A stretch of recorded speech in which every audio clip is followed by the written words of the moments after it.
It wasn't much, but every ranger had a pot of dried vegetables somewhere in his saddlebags for just such an eventuality, and the small pot that Gel carried was enough to hold coney stew for them all. As they ate they talked, and after a while Craster came up as a topic of conversation. "Never trusted that bloody man," Roland muttered as he gnawed on a leg bone. "Shifty-eyed bastard." There was some general mutters of agreement, although Laurel Hill rolled his eyes a bit, probably having heard something different from Roland some time before. "You didn't mind him before?" "That was before I heard he worshipped the others," Roland grunted as he threw the leg bone into a corner, before looking at a dragonglass spearhead and then starting to bind it onto a spare spear shaft. They'd all been doing it in the past few days, a spearhead here, an arrow there. Ed now had a dragonglass dagger in a sheath at his right side. How a man could do that, it beyond me. Why would he do that? Ed stared at him. The man has umpteen wives, many of whom are his own bloody daughters, who he makes more daughters with. The man's a monster. Various faces were pulled at that. All kinds of men were in the Night's Watch, for all kinds of reasons, many of them unsavory, but all could agree on that one point. "I wonder why he's not going south with the rest of the wildlings?" Dwayne asked. "Raider said that he worshipped the others," Sir Jeremy muttered. "He wouldn't be welcome south of the wall." "I'm not sure that we'd want him south of the wall anyway." Which was a good point. But something else had occurred to Ed. Wait a moment. He has daughters with his wives. He marries his daughters and has more daughters. Where are the sons? Everyone looked at each other. And then various shrugs were shrugged, not least by Roland, whose face screwed up as if he had only just thought about that. And then Uthor laughed and led them all in a jolly song. Ed went to sleep that night with a warm meal in his belly, and for once the roster meant that he didn't have to get up and stand a watch in the middle of the night. So when they left the next morning he was well rested. He needed to be, because he and Sir Jeremy took point and the night was in a hurry again. Ed soon knew why. That feeling was back again, and it grew worse by the hour, until noon, when Sir Jeremy adjusted their path a little more southwards, after which it eased again. What was out there? He didn't want to know that. Instead he and Sir Jeremy led them on through the trees and the snow, along the low rocky hills and the tree-covered other hills. And all through their journey they kept seeing signs of one thing. Abandoned wildling settlements were all over the place. Some had faint tracks going south from them. Some didn't. Some had been stripped of everything. Some hadn't. They avoided those. Ed wondered about what had happened in those places. For a while at least. Then he stopped thinking about it. He had to. One village had a small doll, one as for a child in it, by the door to a hut. The door frame and the doll were covered in dried and frozen blood. They rode away from that village in a hurry. They finally caught sight of Craster's keep the day after the encounter with the village. It was a large wooden building on a hill with a dike around it, and they saw it from the cover of some trees to the westward. "We avoid that bloody place," Sir Jeremy said through gritted teeth. "And that bloody man." But that bloody man came to them. As they rode through the trees Ed could see movement in a clearing ahead of them and raised a fist in the air, bringing them all to a halt. He peered through the trees.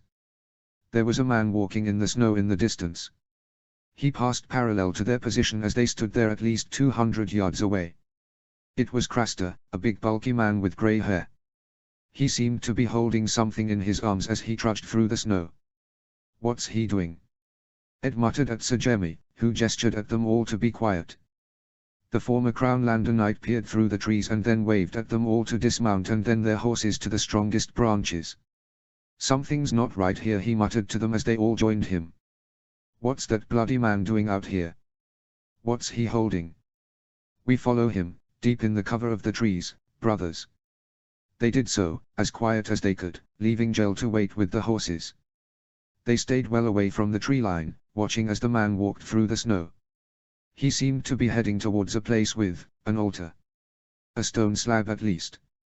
Craster leant down, placed a small bundle on the slab and then stood there for a moment. And then he looked north, seemed to shiver a little and then walked quickly away, back south towards his keep, as fast as he could. They waited until Craster had long since passed from sight before then approaching the bundle. When Ed was about 20 yards away he paused, shocked. A thin high wail suddenly split the air and then he rushed over and peered at the bundle. A small scrunched-up face peered back at him and then it wailed in protest.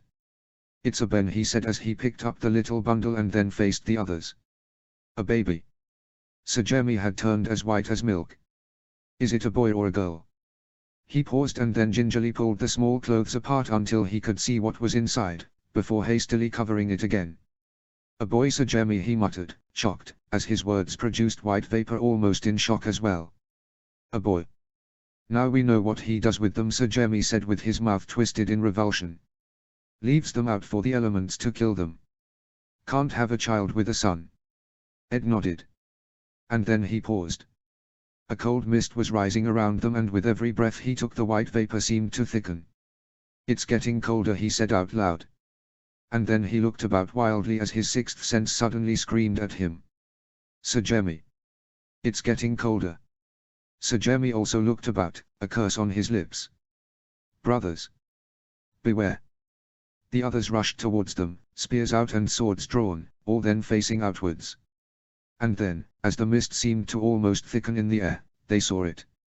It was white and blue, in the shape of a man, but with eyes that burned like blue stars in the night sky and clad in nothing but a loincloth. Wispy white hair fell to its shoulders and its skin looked stretched and almost leathery, pulled taut in places like its ribs. It did not seem to breathe as it stood there, but it lived. Its hands opened and closed for a moment in a gesture that made Ed shiver. It was staring at Ed. Or rather at the baby boy in his arms. Everything seemed frozen in time at that point, everyone was staring at it. And then the moment broke as the other stepped forwards, straight at Ed. Jorik was the nearest to the thing, a young ranger from the Iron Islands originally, with a sword that he had forged himself. It did him no good. He let out a wild cry and then slashed at the creature as it passed him. The blade never met its target, instead the other, moving with almost inhuman speed, grabbed the sword and slowed it and then it clenched its fingers and the sword shattered into 1,000 pieces, like dust on the wind. Jorik gaped at the remains of the hilt and then the creature backhanded him about the head, twisting his neck with a sickening crack that left him tumbling lifelessly backwards. And then it looked at Ed and started to walk towards him. "Dragon glass!" Someone shouted the word and after a heartbeat he realized that it had been him. "Use the dragon glass!" Uthor was the nest closest and he hefted a spear and then jabbed it at the other. The creature, still moving at that inhuman speed, dodged it and then grabbed the spear below its head and broke it, before pulling it from Uthor's grasp and plunging the broken shaft into the man's heart. Uthor choked and then collapsed. It was still coming towards him. "The baby," he thought, "it wants the baby." So he turned, threw the child towards the oncoming shape of Diwen, who dropped his spear and caught it with a curse, and then turned back. He had just enough time to see the arm of the other approaching his throat and then his brain overrode his legs and he threw himself backwards into the snow. He hit with a thud that knocked the breath from his lungs and he saw stars for an instant. Someone was screaming that they all had to pull back and he looked upwards. Inhuman eyes passed over him, dismissed him and then looked at Diwen, who was trying to hold the baby and also draw his sword. Dagger, his brain thought, dagger. The word rambled through his head for a long moment and then his hand went to his belt and scrabbled for a long, endless moment for the dragon glass dagger that was there. He grabbed it, watched the leg of the other at his stalked past him and then thrust the dagger into it. It was like stabbing a frozen hunk of meat, but he used all his strength and then rolled away, looking desperately for another weapon. But the other had frozen in shock and then it turned on him and let out a noise that sounded like the scream of a blizzard, as if frozen wind and broken ice were all screaming at the same time. The flesh of the leg where the dragon glass dagger was impaled had turned a strange off-white color, like ice that had been hit with a sledgehammer and then fissures appeared in it, fissures that jagged their way upwards, spreading like nothing he had ever seen. The other flailed desperately at the dagger, clumsily and then suddenly it collapsed and broke apart into nothing more than shards of ice and snow. The mist dissipated in the blink of an eye as a west wind suddenly blew, sending the shards flying. They all stared at the pieces as they fell to the ground and then they melted in an instant. Ed reached out and with shaking hands picked up the dragon glass dagger, looking at it with wonder. "I killed it," he said shakily. "I killed it." There was a long moment and then Sir Jeremy collected himself and then strode over and reached out a hand. "Well Tolet," he said with a shaky smile, "congratulations. You're the first man in thousands of years to kill another." Then the smile ebbed. "Let's find Craster and have a word with the bastard about what he's doing to his own sons, shall we?" Maya. The neck stank. All that swamp, all that rotted vegetation. And then there were the eyes. There were Crannog men out there. She could sense them. Feel them. They were out there, not many, but they were there. She looked back at the long line of men and wagons and then pulled a slight face. This was just the vanguard of what was eventually to come, unless she missed her guess. The realm would rally to the north. But in the meantime, well, she was in the tip of the vanguard, the 1,000 men and women heading north. North. Her dreams had been of the north. Dreams of a great wall of ice, of a forest and of a woman and a man who looked like the descriptions she'd heard of her father. And of something that wasn't human. She'd talked to Lord Royce about those dreams.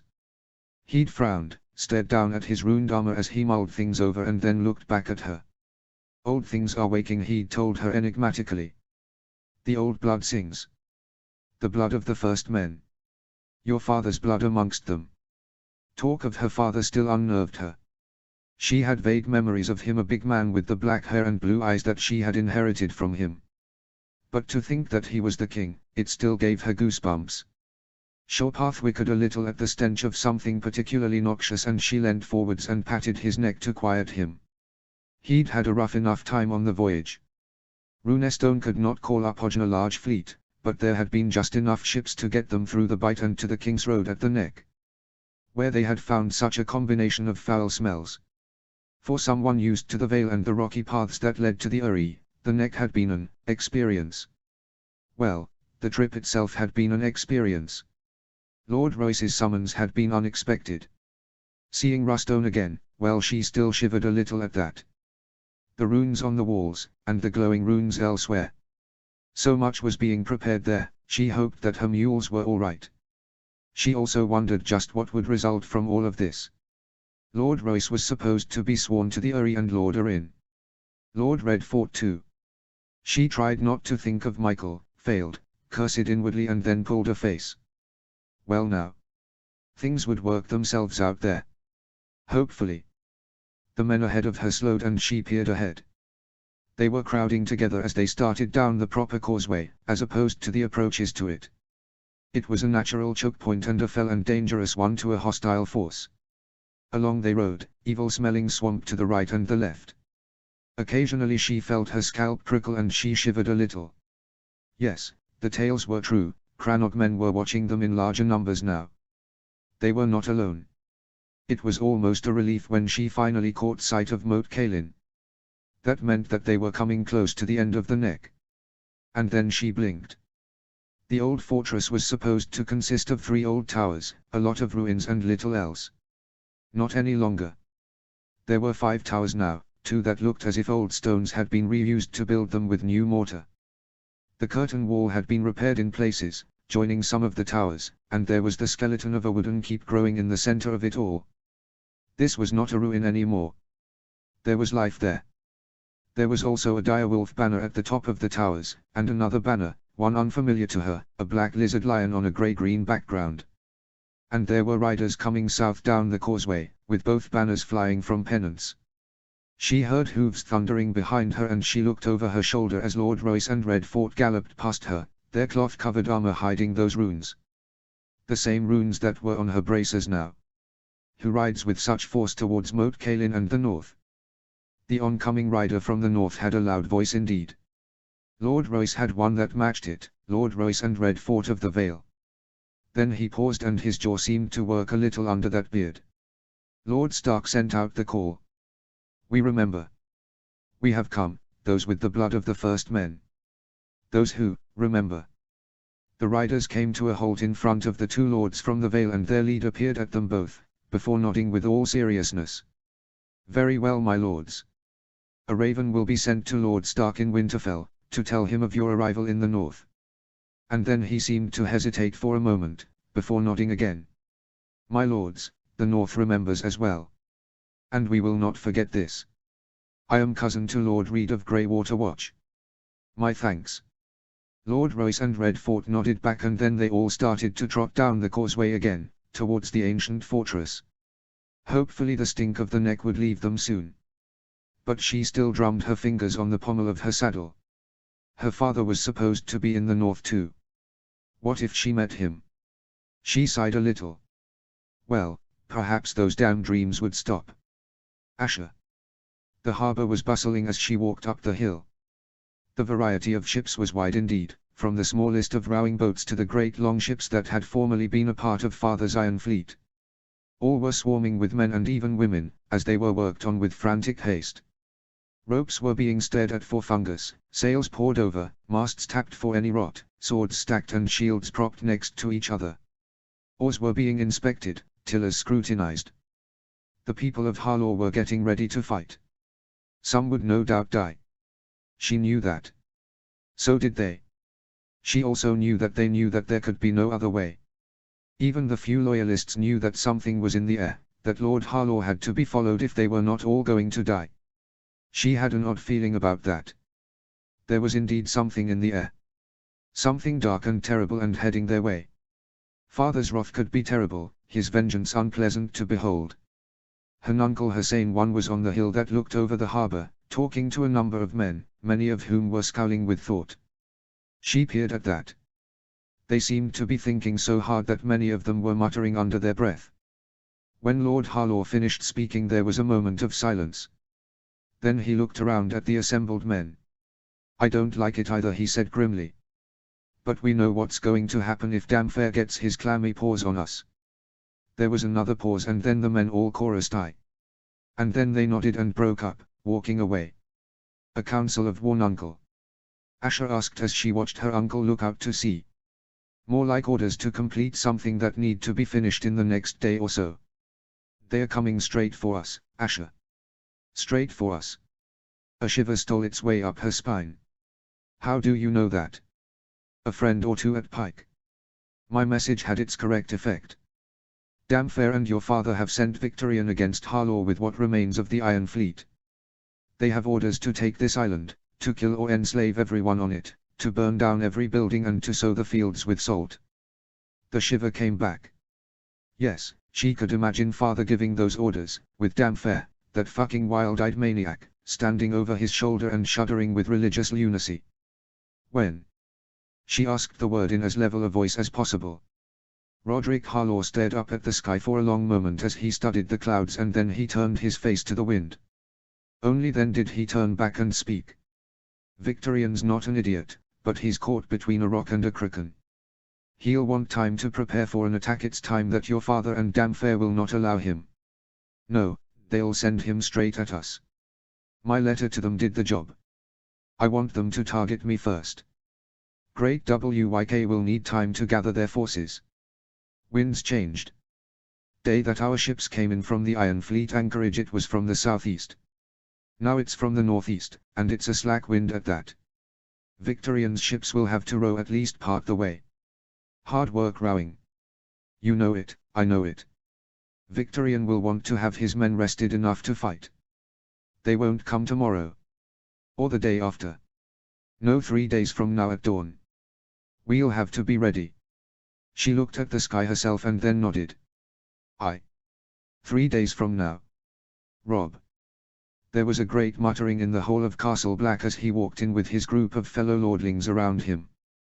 John was on his right and Theon on his left, with the Carstarks and the small John on his heels. It gave him an odd feeling at times to see the Carstark brothers again. Jaime Lannister had cut them down in an attempt to get at him at the Battle of the Whispering Wood. As he reached his chair the others broke apart, with Theon striding off outside via the other door to where father was waiting. It was an effort at times to not react to that memory, that last sight of them as lifeless blooded shapes on the ground, with the Kingslayer wheeling his horse about as he looked for him. The great John had clattered him out of his saddle. Memories of that other time could cloud his mind at times. He had to keep his thoughts clear. And at times he had to jest with men whom he had seen dead, or maimed. To talk to Lord Carstark with the right level of politeness, at the same time remembering the moment that he had beheaded him and watched the severed head rolling on the ground. And to converse with Roose Bolton. The man who had finished the job that the Free Crossbowmen had started. Yes, life could be hard. But he had to put all of that behind him. Had to.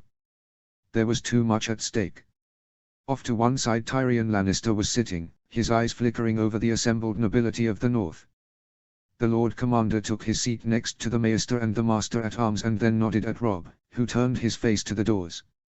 Mage Mormont had come to Castle Black barely an hour before and she had already sent word to father that she had to talk to him as soon as this meeting was concluded.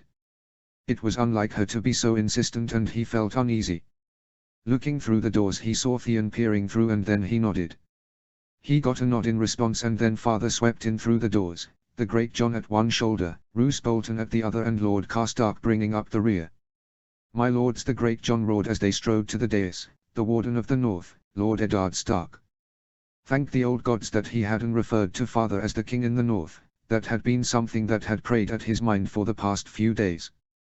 The lords, yes, and ladies of the north stood almost as one as father walked up the steps of the dais carrying the Fist of Winter, which he hefted for a moment and then placed heavily on the table in front of him. "My lords, pray be seated," father rumbled. There was a further rumble as they did, with a lot of muttering.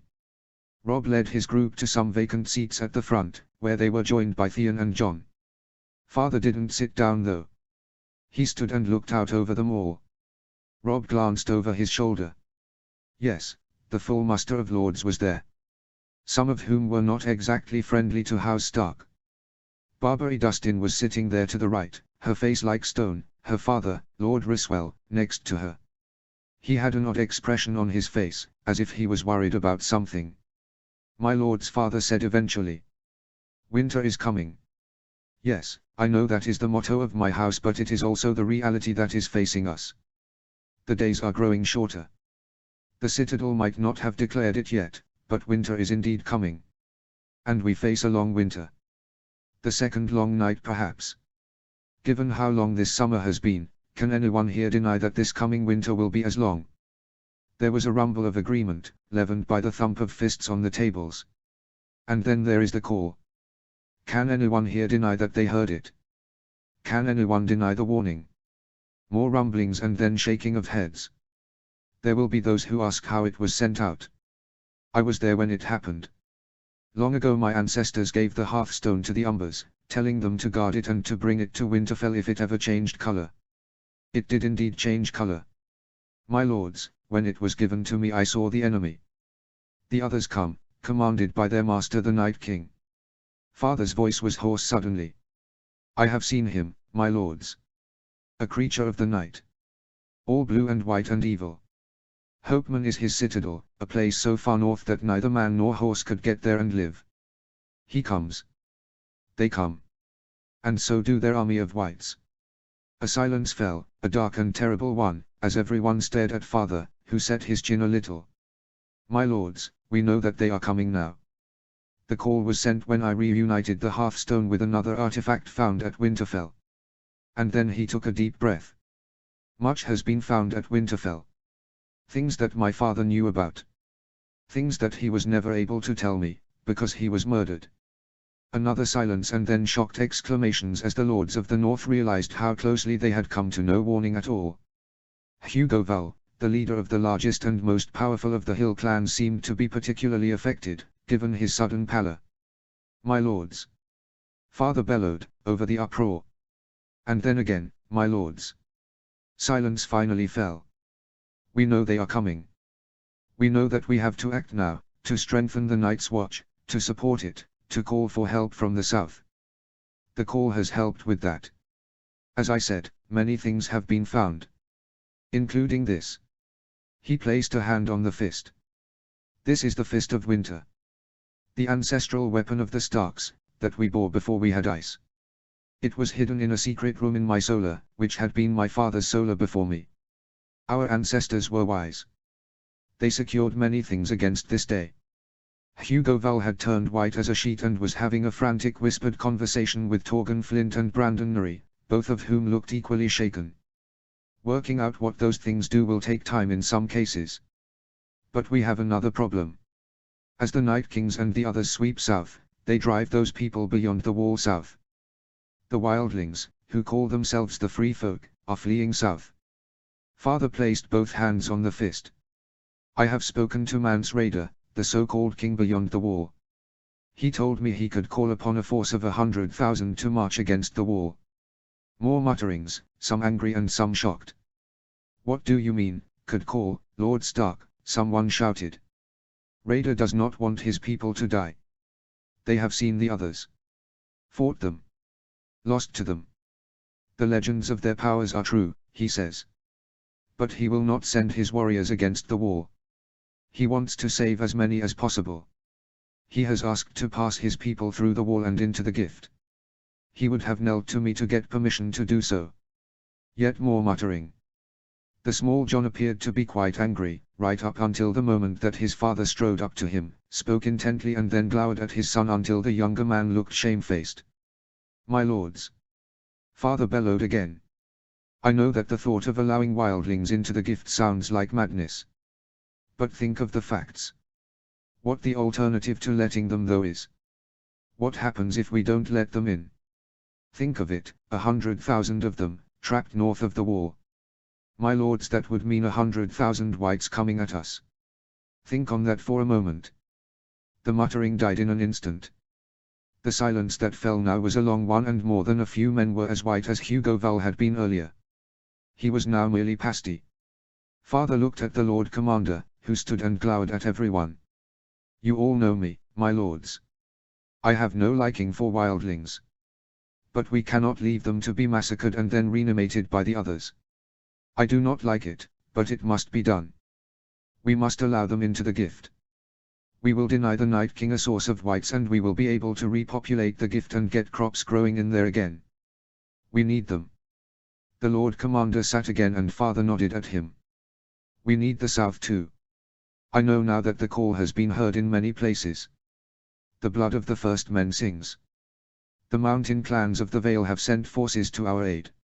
And this time the silence was a stunned one. Lord Ryswell broke it. The mountain clans of the Vale have come to our aid. They have. They came to Winterfell and have sworn to aid us. They march on the gift now. But we need more. We need the gold of the Westerlands and the Knights of the Vale, the grain of the Reach, the iron of the Iron Islands and the valor of the Stormlands and the Riverlands, as well as the Spears of Dawn. We need the South, as did our ancestors. And the king is coming to Winterfell. King Robert has heard the call. The blood of the Durandons rings true in him. There was a scraping noise as Hugo Val stood. Your pardon. Has the Ned, I beg your pardon, Lord Stark, heard anything from the Than, north of the wall, since you found the Fist of Winter? Father looked at the Lord Commander for a moment and then nodded. According to the Lord Commander, the Than have heard that I now wield the fist and are coming south. Why do you ask, Lord Val? Lord Val looked around at the other lords of the hill clans. Then he swallowed. There is a legend amongst our people. A tale. It's said that when the Stark in Winterfell holds the Fist of Winter and that the Thans march to obey him, that a second long night will follow, because death marches on the wall. And then the longest silence of all fell. Chapter 24. Chapter text. Ed Muir. They made camp about a day's ride from Riverrun, in an inn owned by a man who was frankly perpetually astonished that he was hosting Lord Hoster Tully's son. And the Blackfish. And the other man, the man with the horns on his hood. The Green Man. Uncle Brynden had been very enigmatic about the man. He's from the Isle of Faces, he'd said, before going off and having a long talk with the old man, as well as that odd woman. Now, she was an odd one. Blonde, plain to the point of almost ugliness, almost as terse as Uncle, very good with a sword based on her sparring abilities, and, well, there was something about her that puzzled him. She had a link with Uncle Brynden that really confused Ed Muir. And possibly the other two as well. Tarth, he knew, was an island off the coast of the Stormlands. And he knew all about Lord Tarth and his tragic tale of losing son after son. Well, Brienne of Tarth seemed to be very keen on making up for her lost brothers. She certainly knew a lot about armor. And weapons. And fighting styles. And now he'd had a plate of excellent ham, a mug of quite good ale, and he was standing outside the inn and was staring at the stars. His failure at High Heart still gnawed at him. Yes, they'd won there, but that victory had only been down to the arrival of the others. If it had been just his men against those of Blackfoot, then, he would have lost. He would have killed quite a few of them, but he would have lost. And his men would all be dead. He stared bleakly at the stars. He was an idiot. Too much time drinking, eating and making girls with large bosoms squeak with pleasure. Not enough time learning about land and marching distances and tactics. If it hadn't been for Uncle Brindon and the green men, well, that mad Septon would have won. He looked back at the inn for a moment. At least that mad Septon was being quiet. He spent the first day shouting a lot about tricks and the evil of pagans. And then what had remained of his mind had cracked like an egg, and he'd wailed and screamed and voided himself all over the place. If his feet had been black before, they were now disgusting. Or had been disgusting. He'd ordered the guards to dunk the wretched man in the nearest river. "You seem quiet, nephew," said the voice of Uncle Brindon to one side. "You're still thinking about High Heart?" "Yes, Uncle Brindon. I was foolish." "No, you were a bloody idiot. The moment you saw that hill you should have sent a few of your men up it to secure it and then had the rest of your horse hidden nearby. You could have taken them in their flank then, especially as it was darkening quickly. They'd never have seen you coming." Edmure thought back on what had happened on the hill. "That's what you did, didn't you?" His uncle directed a wintry little smile at him. "Aye. We were coming around the hill, after seeing the light of their torches. Then we saw you up there." He winced. "I didn't think we could never hand charged down that slope." Uncle Brindon shrugged. "Everyone started off like you. You just need to not pull your head in and brood over it. Brooding kills, lad. You start thinking about you should or should not have done, and the next thing you know you've got a head full of indecisive gibberish the next time you fight. That kills people. Might even kill you. You're still young. You'll learn. You just need to learn faster." He stared at the older Tully. "Why? Uncle Brindon, what's going on?" The small folk are all abuzz over this call that Cat's Ned somehow sent out. "And who is the green man? Why are the green men traveling outside the Isle of Faces again? Have they ever done that before?" Now it was Uncle Brindon's turn to stare up at the stars. "Winter is coming, Edmure. I know that's what the Starks always say, but they're always right. There's a winter coming that will be worse than anything we've ever seen. You see those stars up there?" Utterly confused, Edmure stared at where his uncle was pointing. "The crook, is it not?" "Aye, the crook. You can see its base, can you not?" Still confused, he looked at it. Some small stars could be seen at the bottom of it. "Ah. Yes, I see them. How odd. Never seen those before." Uncle Brindon sent a withering look at him. "This world has shifted a little. Enough to mean that we have had a long summer. I can't remember one as long as this one, ever, in my lifetime. So now we face a long winter. I need to talk to your father about it, but you need to be ready for what's to come. The Starks will need help on the wall, because what's on the other side is something that we need to fight with everything we have." And then he turned and strode off. Edmure stared after him baffled, before shrugging and heading off to get some more ale. And then after a quiet mug or two he made for his bed. Sleep did not come easily to him. Uncle Brindon's words kept running through his mind. A long winter. It was true that this present summer had been a long one indeed. Did that really mean an equally long winter? He'd never really thought about it. He finally dropped off and had some very odd dreams indeed. They left for Riverrun early the next day, after tipping the landlord a handful of silver. As they rode off he noticed that two of the green men split off from the main body and rode off, one heading west and the other east. He thought about asking where they were off to, but didn't. The green man did not seem to be someone who suffered fools gladly, still less idle questions. By the time they reached Riverrun the mad Septon had been dunked twice more in the nearest river due to, well, being a literal shit, and the green man was in the middle of another intense conversation with Uncle Brindon and Brian of Tarth. When he caught sight of Riverrun the old man paused and seemed to sigh deeply, before shaking his head a little. Seeing Edmure staring he smiled slightly. Old memories. People cheered him as he led them all through the gates and into the main courtyard.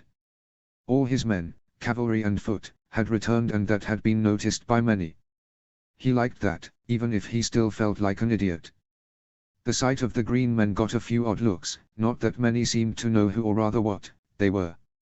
However, as he dismounted and looked around, he heard one man gasp with shock. Father was standing in a doorway. He still did not look well at all, but he was now as white as a sheet and was staring at the green man. "You're dead," Father said in a shocked voice. "You're dead, surely. You died at Summer Hall. I remember seeing you in King's Landing when my father took me there to see King Egon. But you died at Summer Hall.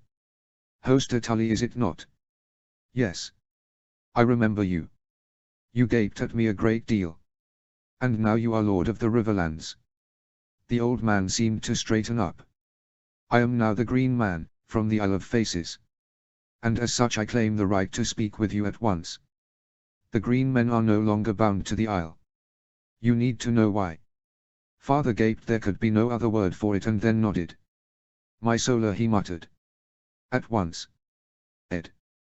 Before they moved out from the altar and the place where he had killed the other, they had one more thing to do.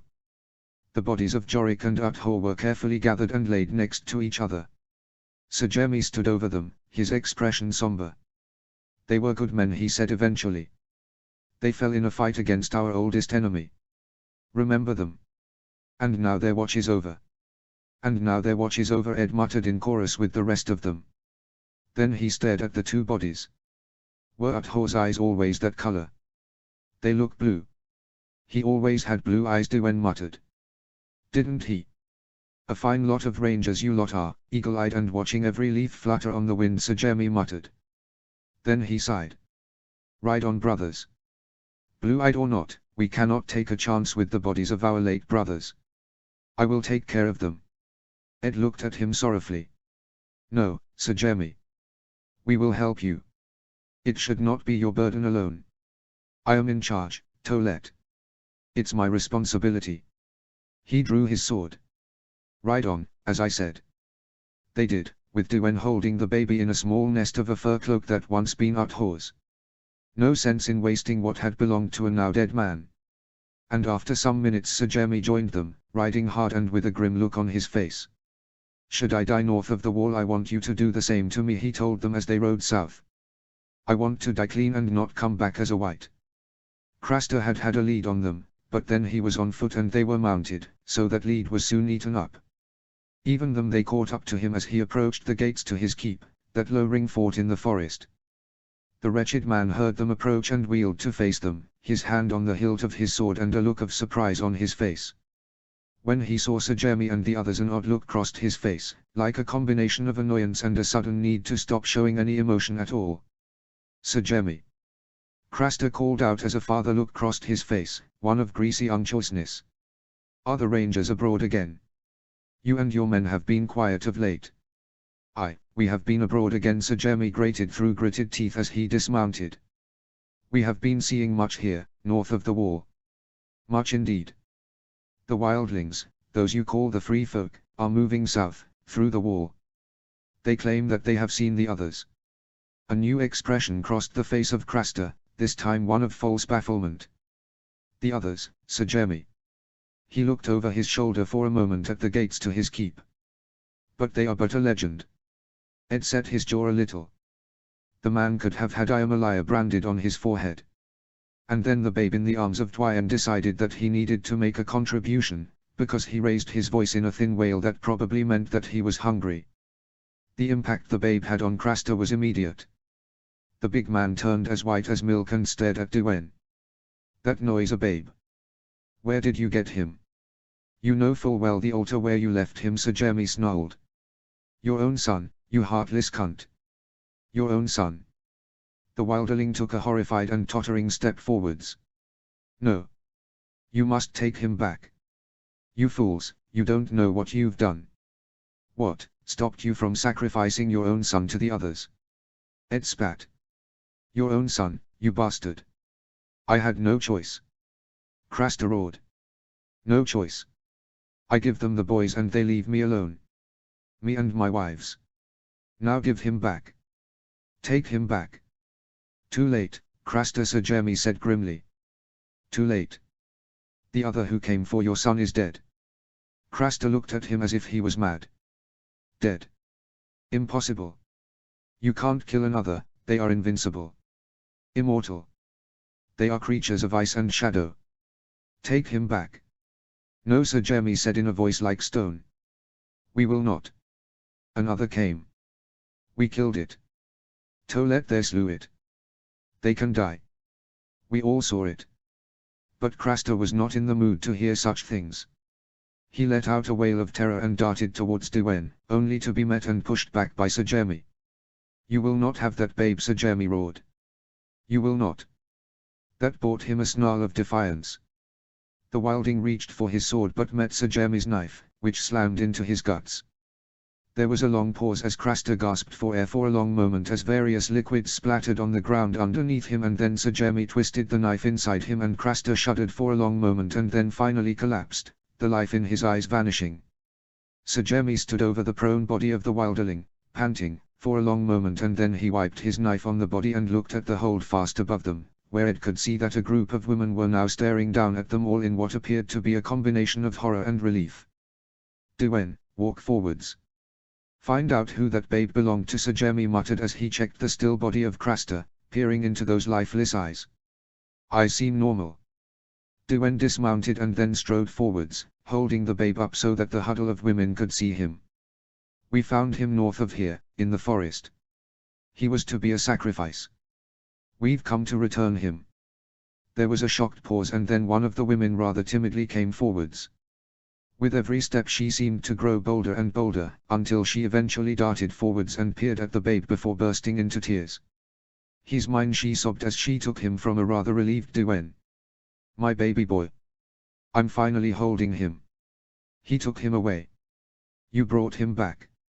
I finally have my little boy back. And then she cried on Diwen's shoulder, making him look extremely uncomfortable again. In the meantime the other women had also come forwards. They varied in age, with one of the younger showing every sign of being pregnant. The oldest of them looked down at Craster's body and then she hawked and spat at it. About damn time someone put him out of our misery, she grunted, before looking at them all warily. You know why he was talking the baby boys then? A sacrifice for the others, Ed muttered, still feeling the horror that such words meant. The man was mad. He thought that the babes would keep them away, the older woman replied, her face working slightly with some indefinable emotion. Everyone else was moving south, following Raider. Heading to the wall. He said no.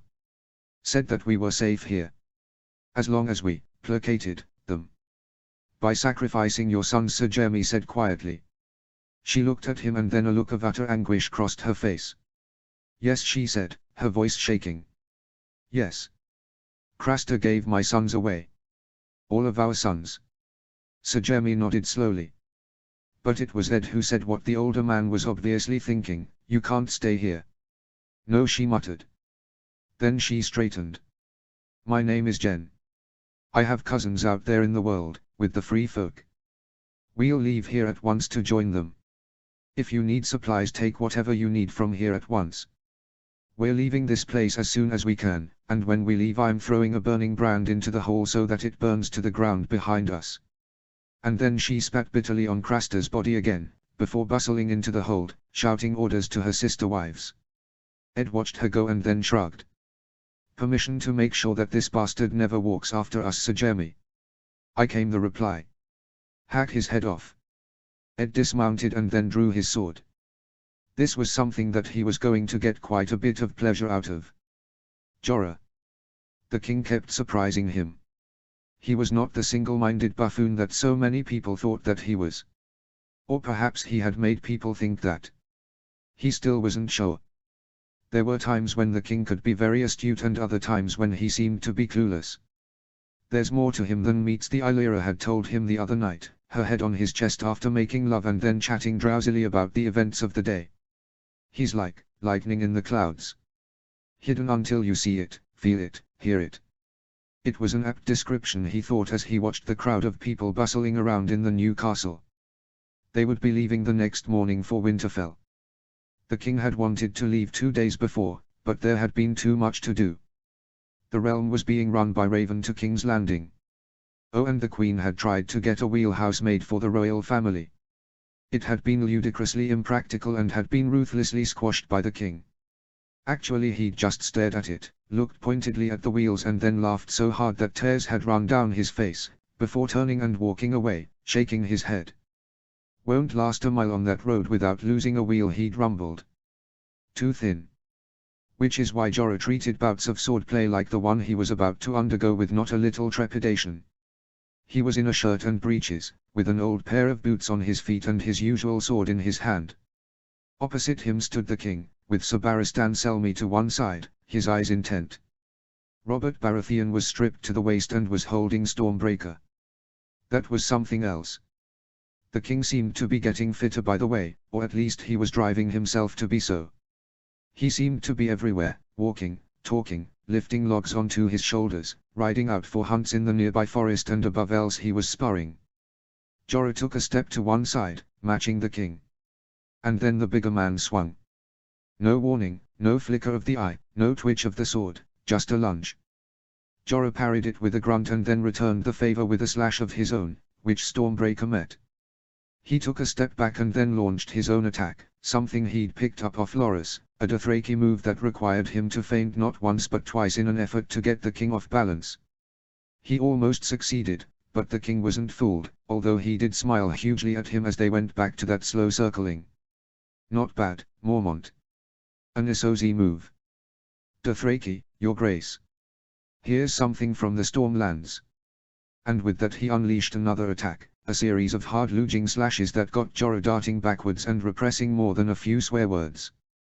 Damn, but the man was strong, especially when he delivered an overhead blow that Jorah barely held at bay with his own sword. And he was getting faster. An overhead blow like that could make him vulnerable to a quicker man with a blade, but he managed to pull it off with an impressive swiftness. Another Dothraki move came to mid again and he feinted not once, not twice but 3 times, followed by swapping his sword from his right hand to his left and then lunging. This almost worked. The king actually swore for a second, but then he got his sword down in time and parried the blow. And then the king counter-attacked, with a string of hard and heavy slashes that Jorah could barely parry. Forced onto the back foot he transferred his sword back to his right hand and then parried blow after blow, and then the king unleashed a really heavy blow that jarred Jorah's sword out of his hand. End. Sir Barristan roared. "Bout to his grace." There was a moment of silence and then the king lowered Stormbreaker and roared with laughter. "Well fought, Mormont. Well fought indeed. You almost had me at that last trick of yours." "Dothraki again." "Aye, your grace," Jorah panted as he retrieved his sword and then sheathed it. "Didn't work though. Something to remember though. Another lesson. Need to learn as much as I can if I am to use this sword of mine as well as I can." The king sighed for a long moment. "Warhammer's one thing, a sword like this is something else." "Your grace is getting better with every day," Sir Barristan said, and Jorah knew that he was not being an ass-kisser. It wasn't in him to be like that. "But there is still much to learn." "There's always much to learn," King Robert rumbled as he pulled a shirt on. "Day you stop learning is the day you face the wall and die." Now that did not sound like the Robert Baratheon he'd heard about. Odd. He swapped a slightly surprised look with Sir Barristan, who looked thoughtful, and then shrugged internally. Boots rang to one side and Sir Preston Greenfield emerged from a gateway, bowing as he saw the king. "Your pardon, your grace, but you asked to be informed when the ship bearing your brother, Lord Stannis, was in sight. It has been seen at the headland, beating up towards the city." "Good." He made a fast passage, then the king boomed. "Should be interesting to hear how a godswood came to be found at Dragonstone." "Aye, your grace," Sir Barristan nodded. "I am keen to hear that too. I spent a lot of time on that island and I never heard of a godswood." The king nodded at him, an odd look on his face. "You were there with Rhaegar Targaryen, were you not?" "I was, your grace." He once read in an ancient parchment some mention of there having once been a godswood on Dragonstone, but no matter where we looked we never found it. He concluded that it must have been destroyed when the Valyrians conquered the island and built the castle there. "A fair assumption," Jorah muttered. The thought of nowhere woods south of the neck had always disturbed him. He'd gotten used to it in Essos, because it was abroad. The First Men were everywhere. Even Dragonstone. Another odd look crossed the king's face. "It's starting to occur to me that they left behind warnings that should have been heeded." Then he looked at Jorah. "We'll be on the road to Winterfell tomorrow. My pardon for you holds all over the realm, but I know that the north contains a lot of stubborn buggers. You'll need to talk to Lord Stark, will you not?" A cold hard knot materialized in the pit of his stomach for a moment. I was planning to. Bear Island, well, my old home is closed to me. I doubt that my aunt would welcome me. Travel with us then. Bring your wife with you. He sighed. "She's not my wife, your grace." "Not yet," the king rumbled as he strode off. "Not yet." He watched him go, trailed by the two king's guards. He'd never thought about that. Perhaps he should. Gendry. He might just be getting used to sea travel. At least he'd stopped turning green whenever the ship swooped into a trough. It helped that the seas had quietened a bit and that Devan Seaworth was steering the ship again, but he might just be getting used to sea travel. Just in time for the trip to end. He stared up at the headlands ahead and shivered a bit. The north. He'd made it to the north. Apparently he'd need thicker clothes, and it wasn't even winter yet. Life had been, well, there were times when he felt as if he'd been left for too long in the forge and then hammered flat one way, before being twisted the other way. And speaking of hammers, he looked at the head of the warhammer that projected slightly over one shoulder. He'd made a harness for it. Probably needed to find a name for it as well. At least he was getting used to it now. Lord Stannis, strictly speaking, he was his uncle, which was so strange. He'd never had an uncle before, had been training him with it every day, making every muscle in his arms twang with tiredness at times. He'd spent so long making things out of metal that he still had trouble thinking that his life might now consist of hitting people with a different kind of hammer. And that was quite likely now. Lord Stannis emerged from his cabin to one side and then strode over to him. "White Harbor," he said tersely. "The only real city in the north. Remember what I told you?" "Aye, my lord," Gendry muttered. "Avoid the notice of the Queen and her brother. Stay away from any man in Lannister livery. And avoid Prince Joffrey." "Yes, Lord," Stannis muttered, before placing a hesitant hand on his shoulder. "The boy would not welcome you. You resemble your father too much. And Joffrey, well, there is something wrong with that boy. Shireen hates him." He peered at his uncle. "She's a very good judge of character, my lord." A small smile crossed the older man's face, like a cloud flashing across the face of the moon. "She's a wise girl," he said eventually. "Reads a lot. Smiles more too these days," said the Lady Sliss from behind them. "I've seen her smile more on this voyage than over the past few months. The grayscale scars made people stare at her, and now that they are gone, my daughter smiles again." Gendry nodded respectfully at the wife of Lord Stannis. She was one of the most severe women he had ever met, all hard planes and severe lines. He wasn't sure that she approved of his existence, although she did seem to be very slowly thawing ever so slightly. But the words she had just spoken were a step forwards and hinted at a slight approval of his existence. And then Shireen darted out of her own cabin and ran towards them. "White Harbor. Oh, it's so pretty. The light on the walls." She was excited and, yes, she was smiling a lot. When he had first met the girl, she had worn her hair long, like curtains that hid her grayscale. The curtains were now gone.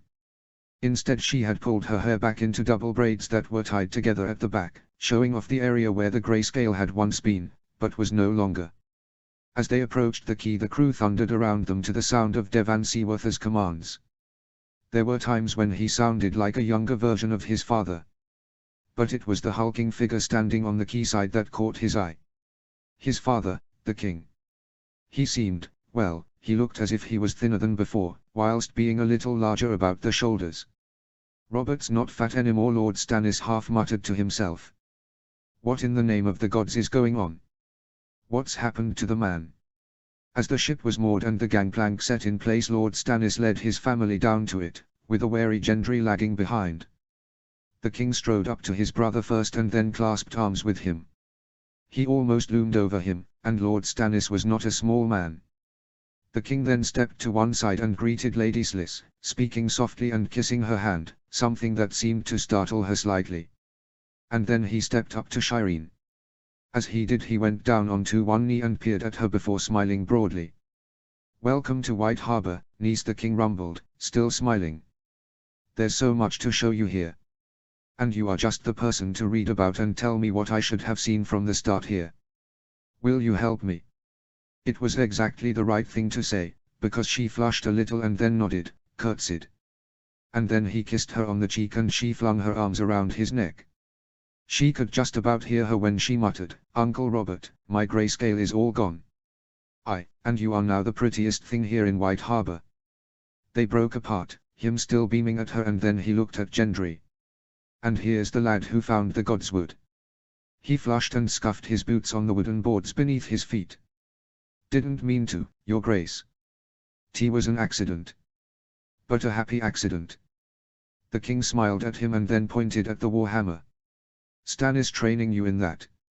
"Aye, Your Grace." He had to be formal. There were 2 Kingsguards behind his father, men wearing helms that almost seemed reptilian. "Good, you'll need it. Come, all of you, I want to hear the tale." And with that the king swept them all up the hill towards the castle that stood there. But as he rode he could feel the eyes on him. This place might be dangerous. Puristan. He was in the middle of a rather intriguing little tome about the history of navigation in the smoking sea that had emerged from the Summer Isles of all places, when someone very loudly cleared their throat to one side. "Go away," he said crossly as he turned the page and made a note. "I'm busy." "No," said a familiar voice. "I can't." He looked up. "Marwyn," he said, surprised. "What do you want?" "You are needed." "Pa. Not another meeting. Young Waitersfis is right. His calculations are exact. A long winter is coming. Send out the White Ravens and have done with it. You are needed at the Hightower. Lord Hightower himself has requested you." He put his pen down and then stared at his old friend. "I beg your pardon. Lord Hightower has requested your presence at the Hightower." "Why?" The message did not say. "Just that you are needed there." Again, "Why?" Marwyn glared at him. "I am not a reader of minds, so I do not know." He looked at the book again and sighed, before putting it down. "When does he need to see me?" "At once." "Of course. Naturally. It isn't as if I have my own work to do." "Bah, very well. Is there at least a boat waiting?" "There is." "Then it seems that I must take a trip." He stood and placed the book carefully away in his desk. Damn it, I had more books to read. There was indeed a boat, a barge with the personal sigil of Lord Lytton Hightower on it and commanded by an impatient young fellow with the walk of a man built for boats and not land. He certainly knew his oars, because he commanded the crew to push off and then start rowing with a crisp snap and pull of the oars that sent the boat downstream towards the harbour and the great tower that sat within it.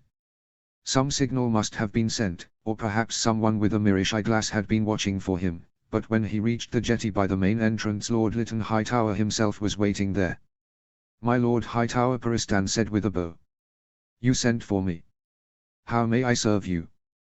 The Lord of Old Town looked him up and down and sniffed.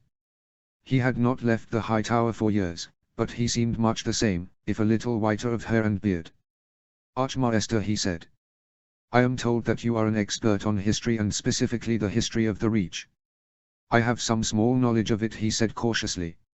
Something was happening here, there was an odd tension in the air. The guards looked tense. "Do you have a particular question about it that required my presence?" Lord Hightower smiled a very brief smile. "It has long been my opinion that if you ever tell a maester that something extraordinary exists, he will either deny it or ask you a series of questions, or sometimes even just stand there and go off into a brown study. So I will merely tell you to follow me." And off he strode, at a surprisingly fast pace for a man of his years. Along through the main gates into the high tower itself, along corridors that bore the subtle signs of the work of the first men. And then down a set of stairs. As they walked down them the windows were replaced by torches. Down they went into another corridor and then along it and into another stairwell, one that wound down in a tight spiral. When that ended in another corridor there was a young man there with a set of lanterns of the Citadel's own making, lanterns that shed a lot of light. And then they walked to another staircase. When that one ended Puristan blinked.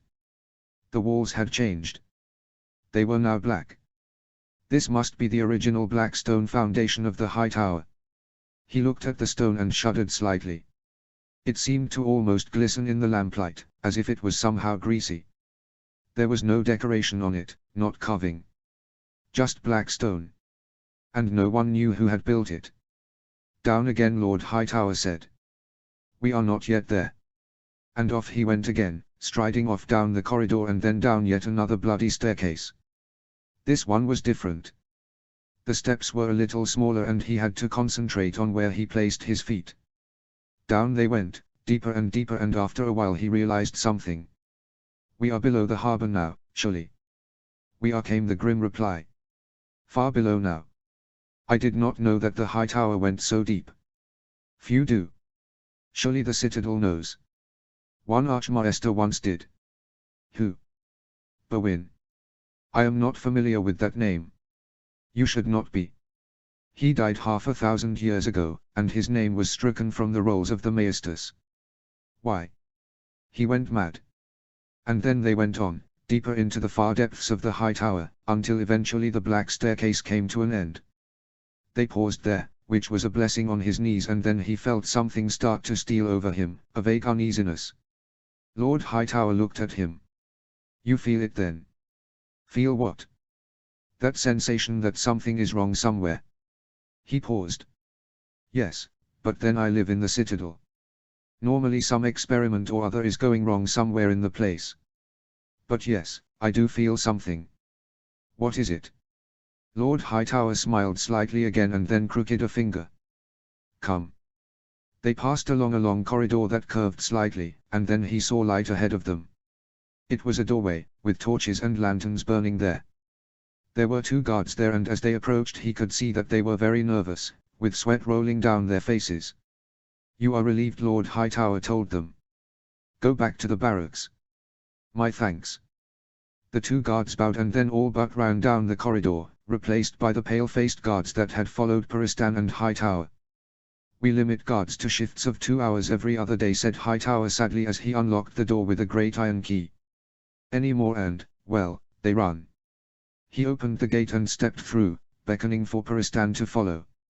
After he stepped through he locked it behind them and then walked on. Lord Hightower Peristan muttered as they walked, this is almost intriguing, but and then he paused. They were in what seemed to be a great room. And at the far end of that room was an even greater gate. It was twice, no, thrice as high as he was tall and at least twice that wide. And it glowed. It was a sickly green color and it made him uneasy beyond words just looking at it.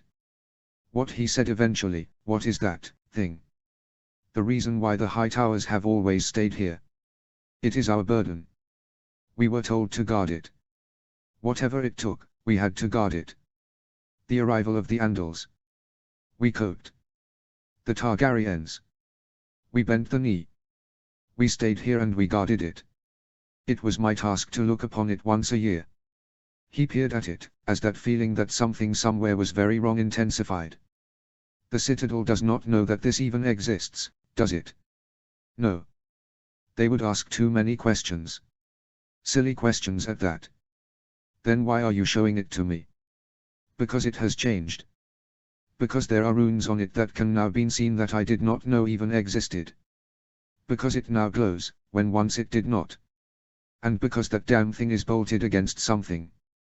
I would like to know what. He took a step forwards, hesitant, and frowned. The feeling of wrongness had deepened. There is another reason. And what is that? Take a step closer, if you can. And listen. He did so, his stomach rolling yet again. The hairs on the back of his neck seemed to be trying to rip their way off his skin. And then he heard it. Something seemed to be pounding something far beyond the other side of the gate. And there was a noise, like a slow groan, as if a wind was blowing. What is that noise? I don't know. Is there someone behind this gate? If there is, then I don't know who they are. Don't try and get closer to the gate. Why? Fear. He looked back at the other man and then took a tentative step forwards. The feeling of fear strengthened a bit. Another step. The fear became terror. Another step. Bladder control was now a problem. And then he strode quickly back to the other man and swallowed. It would seem that I have some research to do, Lord Hightower. Chapter 25. Chapter text. Ned. He looked out at the mass of people in the hall and smiled slightly. A lot of quiet business was being done at Castle Black. Getting so many lords and even ladies together meant that negotiations and arrangements and yes even disputes that would normally take a lot of time and effort and ravens were being sorted out relatively quickly. And he'd only had to arbitrate loudly once. Ned, I need a word, Gia Mormont muttered to one side, and he slipped away from his chair and walked into the other room with the big man. Mage is on her way now. Needs to talk with us. He nodded and then paused. The Lord Commander had an odd expression on his face. Everything all right? Gia pulled a slight face. First time I've seen her since I volunteered to take the Black. After Jorah disgraced himself and sent me a string of ravens asking what kind of an upbringing I'd given the bloody fool. Ah. Speaking of Jorah. You know of his pardon. The old bear scowled a little. I heard. He was working for Crown, or spying for it in Essos. Did enough of that to earn a pardon. He then sniffed in a manner that gave Ned little doubt that he did not approve of that. Ned nodded, before pulling a slight face himself. The pardon came from Robert himself. He's free to return to Essos. And he was last seen with the Company of the Rose. There's word that they have sought passage back to the north. The old bear's eyebrows went up like a pair of startled crows. The Company of the Rose. The descendants of those who would not bend the knee to the Targaryens. Aye. The call was heard in Essos. Gia Mormont ran his hand over his beard thoughtfully. Ned, our ancestors must have been powerfully scared of the others. Aye. He walked to the window and peered up at the wall. Just a bit. He looked back at the Lord Commander. Anyway, if Jorah does return, I'll want a word with him. What if he comes to the wall to fight? I'll have a word with him myself, Gia rumbled, before holding up his sheathed sword. I'm glad that Mage is here for another reason.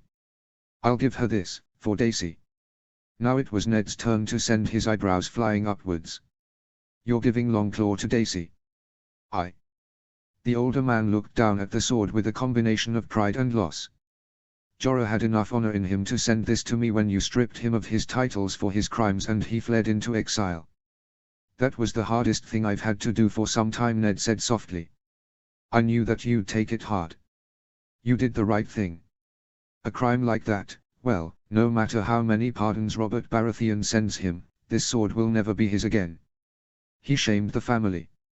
Shamed me. Longclaw belongs with Daisy. She'll be Lady of Bear Island one day. She'll need a good sword. A fist thumped at the door. Come. Ned called. The door opened to reveal Mage Mormont, a short, stout woman with grey hair and a look of intent willfulness. She was dressed in chainmail, with a bearskin cloak, and a mace was slung from her belt. Behind her strode two of her daughters. Daisy was dark-haired, lanky, tall, and also had a mace, whilst Alysanne was more like their mother, short and stocky, although she bore a sword. As they came to a halt, they all went down to one knee before Ned. Lord Stark, the Stark in Winterfell, House Mormont stands ready against the long night. Command us, Mage barked, and Ned could hear her brother grunt to signal his approval of her words. Thank you, Lady Mormont, he replied, before smiling. Oh, get up, you old she-bear, stop dusting your brother's floor. Mage cackled with laughter and then stood with a grunt, before embracing Ned in a bear hug that almost broke a rib or three. Ned. Good to see you again. And you too, you old bear. And with that she repeated the process with her brother, those eyes bulged slightly from the force of her embrace. The long night comes, Mage said eventually as she stepped back. I never, in my darkest nightmares, think that I'd see the day. Ned muttered. You had news for us though. I do, she muttered as she unrolled a map and then placed it on the table.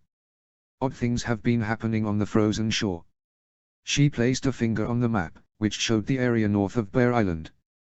Fishermen in the area have noted odd fogs and freezing mists there, on the shoreline, for some time now, at least the past 2 months. There's a river that comes down from the western side of the Frostfangs, in the land of always winter, But what many don't know is that there's another river, one made of ice, or a wall of it, a glacier, that comes south to the northwest of that. That spot, where the glacier meets the sea, is where the mists have been worst.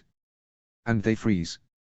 I've talked to men and women who have seen sails start to stiffen with frost and ropes begin to freeze as they approached that mist, so much so that they turned around and sailed away from them. She looked at Ned and Gia. It must be the others. There can be no other explanation. Ned looked at the map and nodded slowly. Apparently Man's radar was given a warning about something happening to the west.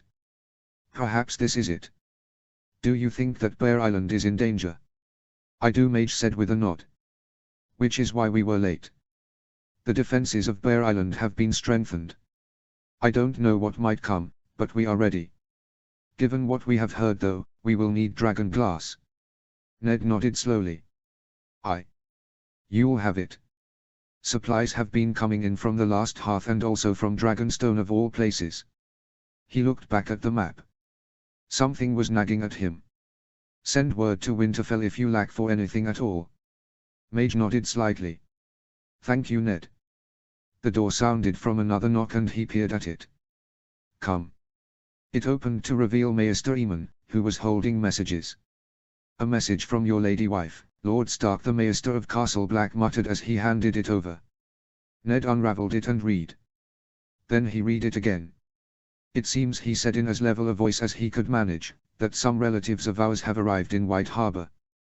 The Company of the Rose has arrived there. They are led by a cousin of mine that I didn't know even existed. He looked at the assembled Mormonts. There are also Mormonts amongst them. More than a few. Oh, and Jorah Mormont has traveled with them. Well, now.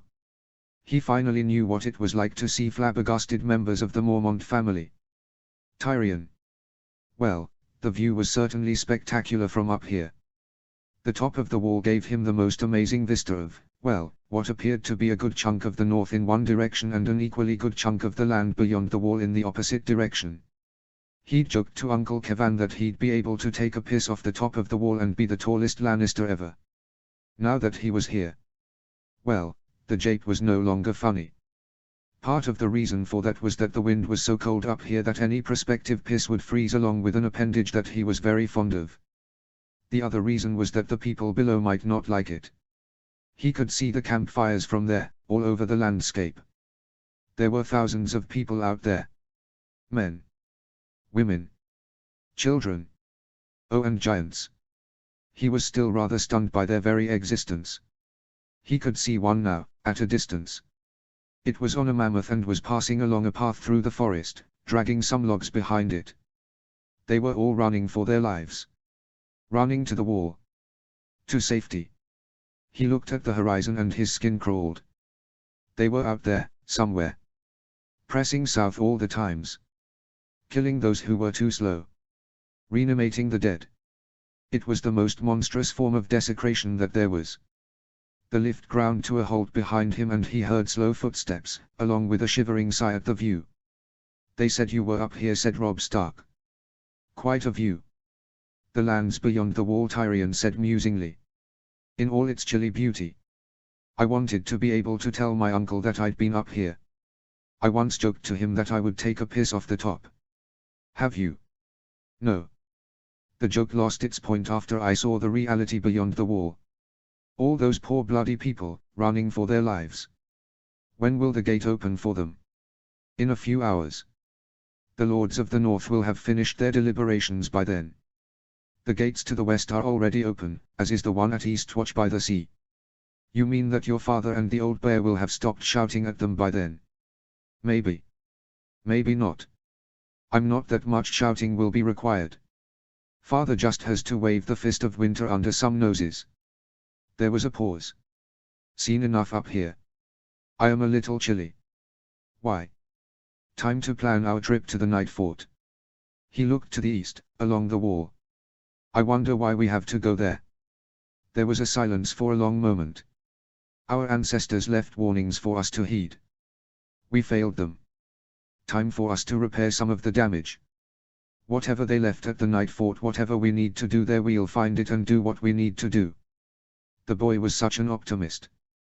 And if we cannot? What if we cannot put it right? For some reason this brought him a dry laugh. Tyrion Lannister, you know nothing about what cannot be put right. It was an odd comment, but one that Robb Stark said with a deep sigh. The old gods have done, well, quite a lot. And those last words were said with an intensity that made Tyrion look at the lad carefully. Of course things can be put right, he said jovially. We must be cheerful, young Robb Stark. Why, we have to. We are going into a place of legend. But he had a funny feeling that Robb was referring to something else. What though? Horrors. If the North was nothing like the Reach, then the lands beyond the wall were nothing like the North. The cold was worse, the wind like a knife that cut you down to the very bone if you were not wearing the right garments. He leant on the stanchion and looked ahead at the mist in front of them. The slow wind that was driving them into the shore was starting to shred the mist a little, and he peered at it carefully. Hardham. A place of ill omen, but the place where they had to go to. He'd arrived at Eastwatch by the sea with a small fleet of 5 ships sent by his father. Father had, admittedly, been in 2 minds over the whole thing. On the one hand he'd known that Lord Tyrell would not approve. On the other he knew that Lord Willers would approve. And Lord Willers was more important these days. The mist tore and ripped, and he found himself staring at, well, he wasn't sure quite what he was staring at. The remains of a settlement certainly. It was larger than anything that the lands beyond the wall was supposed to have. It was also, well, a blasted ruin. No one's ever known what happened here, Cotter Pike said grimly as he stepped up next to him. "'Tis a place of ill omen. When was it destroyed?" It felt odd not adding a my lord, or sir, but the fierce older man scorned anything like that. Although to be fair, Pike did not really know what to call the volunteers that had arrived at the harbour of the castle he commanded. You lot was one phrase, with bloody southerners being helpful being another. 600 years ago, Pike muttered. Gone in a night. Someone or something burned the place. No survivors. No one lived in it since. Horrors looked ahead at the rough shacks that had been built in the ruins, and with the hasty repairs to some of the largest buildings. And then at the crowds of wildlings that were watching the approach of the ships. From the way that some of them were running in clutching spears, they would not get a warm welcome. Should I negotiate with them? He asked Pike. They might not welcome a man of the Night's Watch. The old man spat something overboard. Oh, they'll not welcome me. But they won't have a fucking clue what that bunch of grapes on your surcoat means, boy. He paused and then hoisted a spear with a pine tree branch on the end. But they'll know what this means. True sign. And with that he started to wave it over his head. Horrors couldn't exactly see any difference, but after a long moment Pike seemed to relax a little. Well, we'll not get stuck full of arrows. That was not reassuring. What was also not reassuring was the large hulking figures on the southern edge of the bay, on even larger creatures. Giants, Pike grunted. More of them than I've ever seen of them in one place before. Interesting. They transferred into a large skiff that was sculled in with short crisp strokes that Pike muttered weren't too bad for soft southerners as they made for the remains of a jetty. Horrors eyed it uncertainly as they approached it, but it seemed to be just about sturdy enough to take them. Like everything else there, it had been repaired at various times over the years, or that at least was what it looked like. Night's Watch comes here sometimes, trying to puzzle out what happened, Pike said out of the corner of his mouth as he heaved himself up onto the jetty. Makes sense to repair this thing. Horrors followed the older man up and then looked at the patchworked surface. It looked as if random bits of wood had been hammered into it. And then he followed Pike, who was still carrying the spear with the pine branch attached to it, along it. Much to his surprise, neither of them fell through it. As they reached the end, they were approached by a group of wildlings, ranging in age from his age to, well, bloody ancient. 2 wildlings led them, one dressed in what appeared to be a lot of mismatched furs, and the other, well, she was dressed in slightly better furs. And she was definitely a woman. Spearwife, Pike muttered. Don't stare. What do you want, Crow? The wilderling man called the words roughly. If you are a crow, that is. Our people still tell tales of the last slavers we caught near here. From Essos they were from, but they never saw their homes again. We killed them all and burned their ship. I'm Cotter Pike, from Eastwatch by the sea. Word came from Castle Black that you would be here. Mance Rayder has negotiated a truce with the Lord Commander. We know what chases you. What hunts you. The wildlings paused and muttered amongst themselves. Some of the older wildlings looked a bit shifty and unconvinced, but the spear wife set her head a little, pulled her hood down and then stepped forwards. Who else spoke with Castle Black? One Rattleshirt, or the Lord of Bones, Pike replied. The wilderling stared at them and then she nodded. Karsai, she said eventually. Beg pardon? Horrors asked. The wilderling transferred the stare to him. Name, she said eventually. Karsai. And who or what might you be? Horrors Redwine, from the Arbor, he said with a touch of defiance. In the Reach. The Reach of what? He looked at Pike, who seemed to be trying not to smirk. It's one of the 7 kingdoms. In the south. She raised both eyebrows at him and then turned back to Pike. So if there is a truce, then why are you here? To take you south. We can ferry your people south of the wall. Pike seemed to almost spit the words out. The wilderling women peered at him. You sound unhappy about that, Crow. I was brought up not trusting wildlings. Pike sighed. But I have orders from Castle Black. Your king has asked that you be taken to the gift and the Lord Commander has agreed to it. So has Lord Stark. There was a susurration amidst some of the wildlings at that, but why that was so, Horrors did not know. South, to the gift. Karsai asked. All of us. Aye. The gates at the castles are opening, but it's been pointed out that there are a lot of you. So that's why we're here. You can ship the lot of us south on those things. The older wilderling pointed at the ships in the bay. How will you get us out there? Boats in the case of the larger ones. For the smaller ones we can use this jetty, but it will need to be extended. We need tree trunks hammered into the sea at the end, and then more logs laid out to them. I have men who can do the work, we just need the wood. The wildlings glared at the jetty and then at them. I'll ask the giants, Karsai said eventually, almost in disgust at the reticence of the others. They're only here for a day or so more. They can't take their mammoths onto those ships. Mammoths? Horrors asked, his skin crawling a bit. Truly?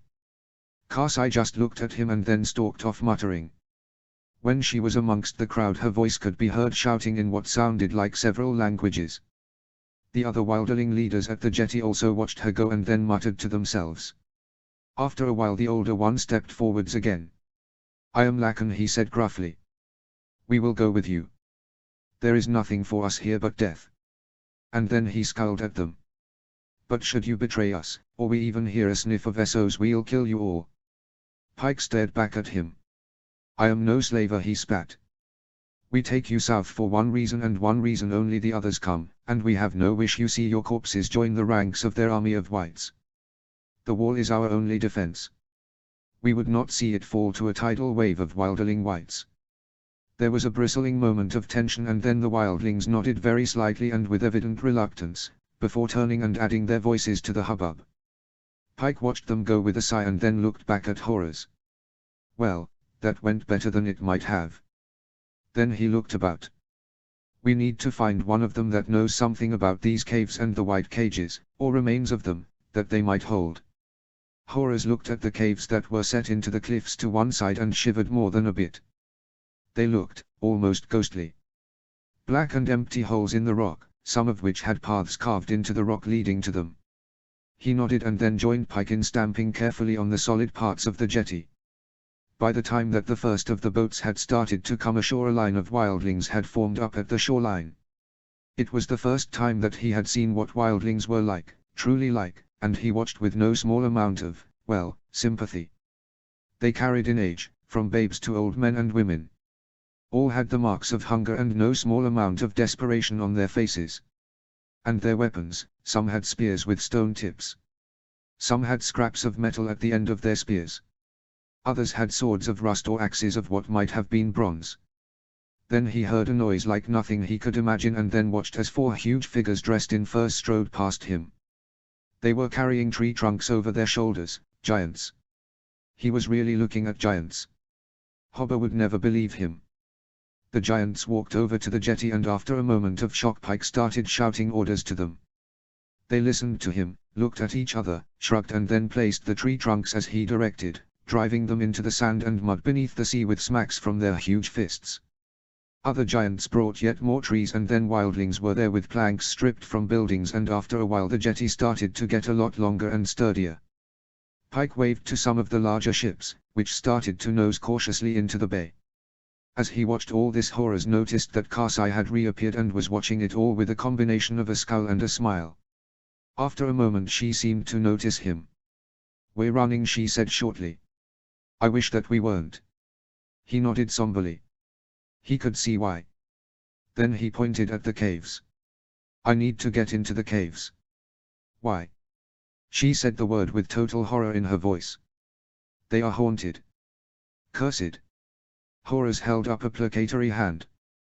Word came from Mance Raider through this rattle shirt that cages, or the remains of them, had been found there. "We need to find them." "Cages?"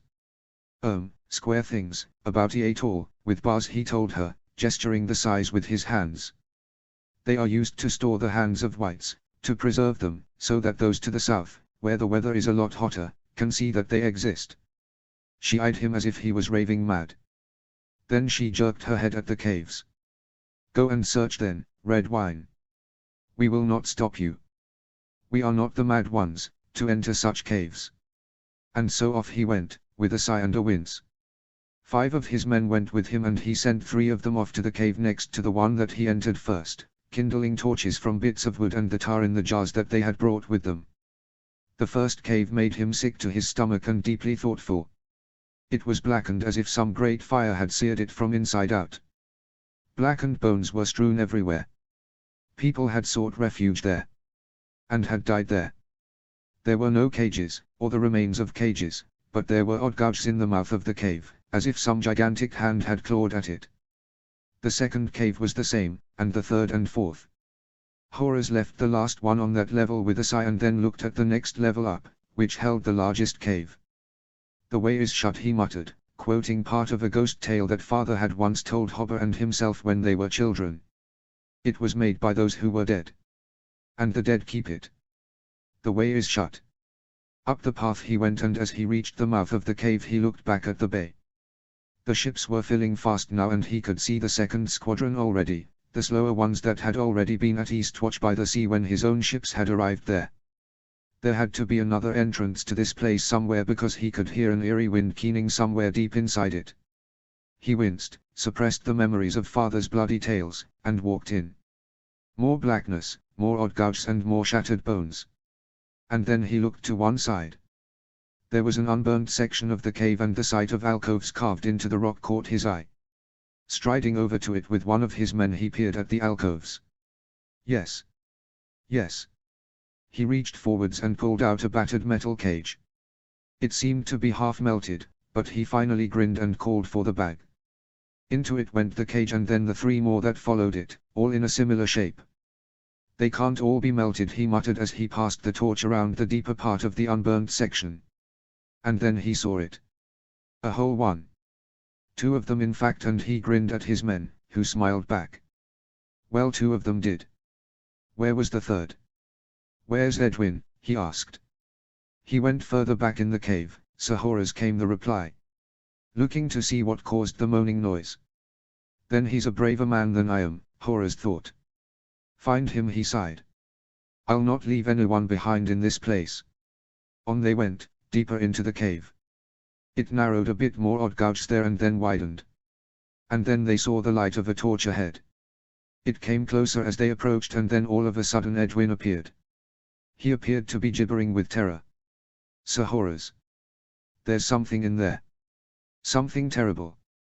"What did you see?" He stopped the older man with a hand on his shoulder. "What did you see?"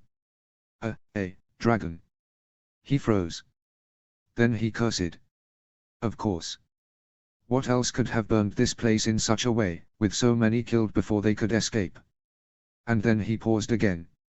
If there was a dragon in there, then why had it attacked the wildlings? "Describe it. Edwin. Describe what you saw." Edwin seemed to shake himself as he seemed to pull himself together. A giant head, horns, great white claws everywhere. Claws all over the place. He frowned. White claws.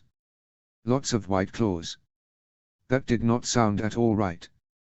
Was there one dragon or several? Then he steeled his nerves, his guts and wherever the hell his balls had shriveled up into and turned to face the depths of the cave, before creeping down it. Down he went, his terrified men lagging a bit behind him. Deeper and deeper into the cave. And then he froze. There was a flash of white in the darkness. He stood there for a long moment, his heart hammering at his ribs, and then he moved forwards a step. It was a huge white bone. And there was another to one side. He stepped up to it and then he froze again. There was a head to his left. A giant head. With teeth. And a white skull. Relief flooded through him and very nearly made him piss himself. He stepped up to the skull and peered at it. Leathery scraps of skin remained in places here and there, but it was definitely a skull. "Fetch Cotter Pike," he called back to the others. "It's a dead dragon. Dead for centuries." By the time that the commander of Eastwatch by the Sea arrived, Horrors had been able to walk around the entire corpse. It puzzled him. It was not a huge creature, it had been no Balerion the Black Dread, not based on the skull that he had seen in the Red Keep. No, it was a bit smaller, quite a bit smaller. But what dragon had ever escaped to north of the wall? Why had it come here to die? When he saw the light of the torches from the small group that arrived, thank the gods that his men had been discreet, he turned to them. Cotter Pike and the others had stopped dead in their tracks and were gaping at the remains of the dragon. "Well, now we know what happened here, all those years ago," Horrors quipped weakly. It wasn't much, but nervous laughter rippled from the group. Then he looked back. Tendons are mostly gone. I don't think that the others could turn this thing into a white. Pike shuddered at the thought of it. Well, pull it apart and sever any tendons you find. The Maestus will be in a right taking at the thought of not laying eyes on this. Horrors replied as he peered at the jumble of wing bones and more leathery scraps that hung down over the middle of the dragon. And then he saw the sparkle and shine of the clutch of eggs underneath. John Stark. He was worrying a bit about taking Ghost and the other direwolves with them to the Night Fort. It wouldn't be dangerous, not exactly, but Father and Frostfear would not be coming with them. He had too much to do at Castle Black. So far the people going to the Night Fort were as eclectic a group as he could imagine. Himself, Robb, Theon, Tyrion Lannister, Alisa Thorne, a man who seemed to dislike him for no particular reason, a small group of men of the Night's Watch and the King beyond the wall, Mance Rayder. Oh, and apparently someone called Thormund Giantspan. The last two were due later that day, once the last of the Lords of the North were gone. Apparently some of the last of them were lingering a little, to speak to Father. Father. He would always think of Eddard Stark as his father. He'd always been there for him, even if Lady Stark had not. Well, not until recently. She'd been tentatively kind, fumblingly supportive. In private she had apologized and then gone off to the September to pray. He sighed and then knocked on the door to Maester Aemon's quarters. Hearing a bark come, he pushed the door open and then entered, closing the door behind him. "You asked to see me, Maester Aemon?" The Maester looked up from his books and smiled cheerfully at him. "I did indeed, young John. I hear that you are preparing for your trip to the Night Fort. We leave tomorrow, at dawn. You should be there by noon or just after then, if this weather continues fair." He paused. "I remember the last time I saw that place. It was a great castle once, a true fortress for the Night's Watch." He smiled slightly. Tyrion Lannister seems both excited and afraid of the place. He has every reason to be. One of his ancestors commanded there once and seems to have left something for him there. John frowned at him and the old man waved a hand in dismissal. "You'll find out once you are there. Do not let your guard down there. Renegades have been known to make rest there on occasion. So there is danger there, then." The oldest living Targaryen smiled thinly. "Why, there is danger everywhere, if you look hard enough. And you have more reasons than most to look over your shoulder." He sighed. "I wish that this burden had not fallen to you, my boy. This burden of your real heritage. It does my heart good to see you, but I know that you will have to hide that heritage if you want to live. A great irony struck me this morning. There was a time when two members of our family would come together and talk of great and terrible things. The breeding of dragons, the politics of King's Landing, the future crushing of cities in Essos, war and yet more war. And yet here we are, the last two men in our family, divided by many leagues from your aunt, talking of nothing more than survival.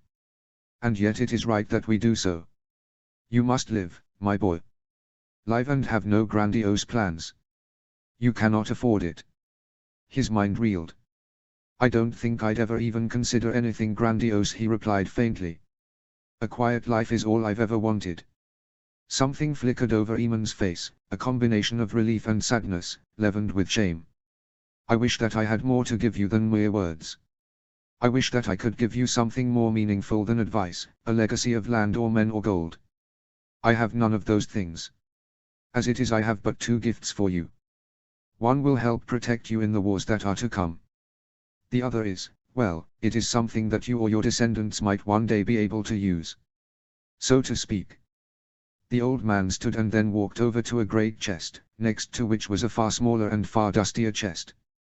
He pulled out a key and worked on the lock to the larger chest. Tell me, young John, have you ever heard of a man called Brynden Rivers, also known as Bloodraven? John thought back through the list of Targaryen kings and family members that Maester Lewin had once made him memorize. He was the bastard half-brother of Daeron too. Quite so, Eamon said as he threw the chest open with a surprising amount of vigor, before carefully searching through the contents. He was a rather remarkable man. He fought in the first Blackfyre rebellion, was hand of the king to first his nephew Aesai and then to Maker I. He paused and a small and wintry smile fluttered on his lips. Maker was my father. A stern man, but a good one.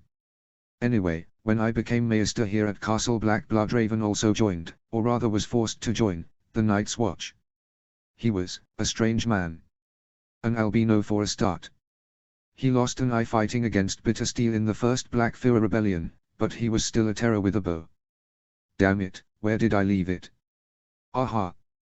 The old Maester turned around, holding a long object covered in cloth, before walking back to where John was waiting. Bloodraven was a great leader of men, and it was not long before he became Lord Commander. Some said that he was a sorcerer, but I just knew him as a friend and a great man, a man who knew the value of duty and commitment. He vanished one day in a solar ranging beyond the wall, something that he was increasingly prone to do. But before he left he entrusted me with this. And with that he pulled the cloth back a little to reveal the hilt of a sword. He stared at it. The wavy crossguard, the flames on the pommel. This is Dark Sister, he whispered. This is he looked over his shoulder at the door. This is a Targaryen heirloom. It's just a sword, Eamon replied dryly. A sword made from Valyrian steel, but still just a sword. And a foreboding is upon me that you will need it. You leave tomorrow. I know Donal Noye, the smith here, well. By tomorrow it will have a new hilt and a new pommel. And it will be yours. Maester Eamon, I cannot, it's not mine, it can't be mine. It is yours. Listen to me, Jon Stark. I told you before to let the boy Jon Snow die and become the man Jon Stark. This sword was made for one purpose: to kill. I am an old man who will die soon. I am 100 years old, my boy. This sword has lain in this chest for almost half my life. Take care of it, Bloodraven said. It's for whoever of our family that comes here next. You have come here. It's yours. Jon reached out with trembling hands and pulled it from the cloth, hefting it for a moment as he felt its weight. Then he pulled it slightly out of the black scabbard. Yes. It was Valyrian steel. Thank you, he whispered. This is beyond anything I imagined. Pass it on to your sons, Eamon said with a slight smile, before taking it back. It will be ready for you at dawn. Now here's the other thing. Something I have not laid eyes on since a very black day in our family's history. And with that he strode over to the small chest, which he picked up with an odd look on his face, almost a wince of distaste. Here. Jon took the chest with a frown. What is it? Another key appeared in Eamon's hands, this one far smaller than the last. He fiddled with the lock again and then opened it. Jon peered inside. And then he felt the blood flee his face. Every Targaryen, well, male Targaryen, sometimes the females too, has a dragon's egg placed in their cradle, Maester Aemon said in that strange flat tone. That was placed in mine. It's real. Jon traced a finger over the iridescent swirls on the surface of the first real dragon's egg that he'd ever seen. Why give it to me? Why? There was a combination of smile and snarl on the face of the older man's face. Because of that terrible thing called tradition. Because it is your birthright. Because perhaps you can succeed where I failed and hatch it. Because I hate the very sight of the damn thing after the news came to me of the death of my beloved brother at Summerhall, and I want to be rid of it. Because it is time for me to let go of such things. It's better off with you than me. Better with a young man than an old one. Jon stared at the sword and then the egg. Maester Aemon, great-great-granduncle Aemon, these are not small bequests. They are great ones. But Aemon shook his head at that. They are both gifts and curses. Never forget that. But we are family, and I do not think that you will let me down in this. Now I have some books over here about the Night Fort that you might find interesting. And with that he led Jon over to the table nearby. Chapter 26, Chapter 26. Chapter text. Tywine. He leafed through the long list of reports and other documents, made a few small notes in a ledger to one side, and then carefully put away the quill and the little bottle of ink. Only then did he stand and walk over to the window. From here he could see the roses that she had planted, so many years before. The old gardener tended to them most carefully. He'd known Joanna when she had been but a child, and the old man had been fond of her. And now, decades on, he took care of the roses that she had loved so much. He nodded a little. That was good. He wondered sometimes, with a slight sense of despair, what Joanna would have made of things these days. Well, for a start she would have frowned at the general state of things. Jaime was still in that damn white cloak, Cersei was still a spoilt imbecile, and Tyrion was still the dwarf who had killed his mother.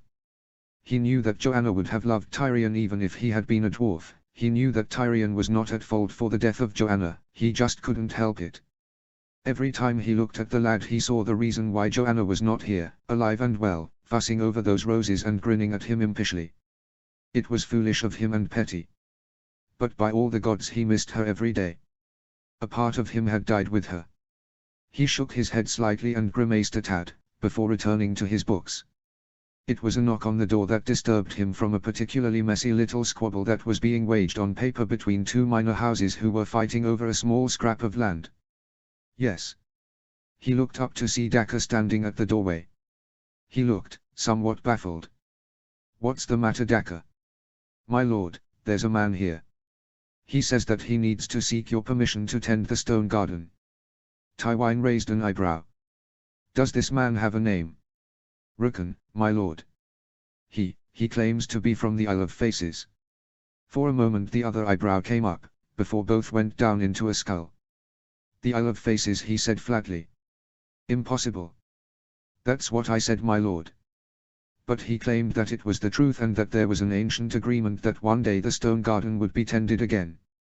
He leant back in his chair and did his best not to stare. Now, that was indeed an old agreement, an ancient promise. One that very few knew about, and which had always thought was nothing more than a family tale. Very well.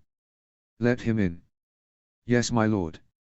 Daka strode off, and Tywine rubbed his upper lip with a finger for a moment.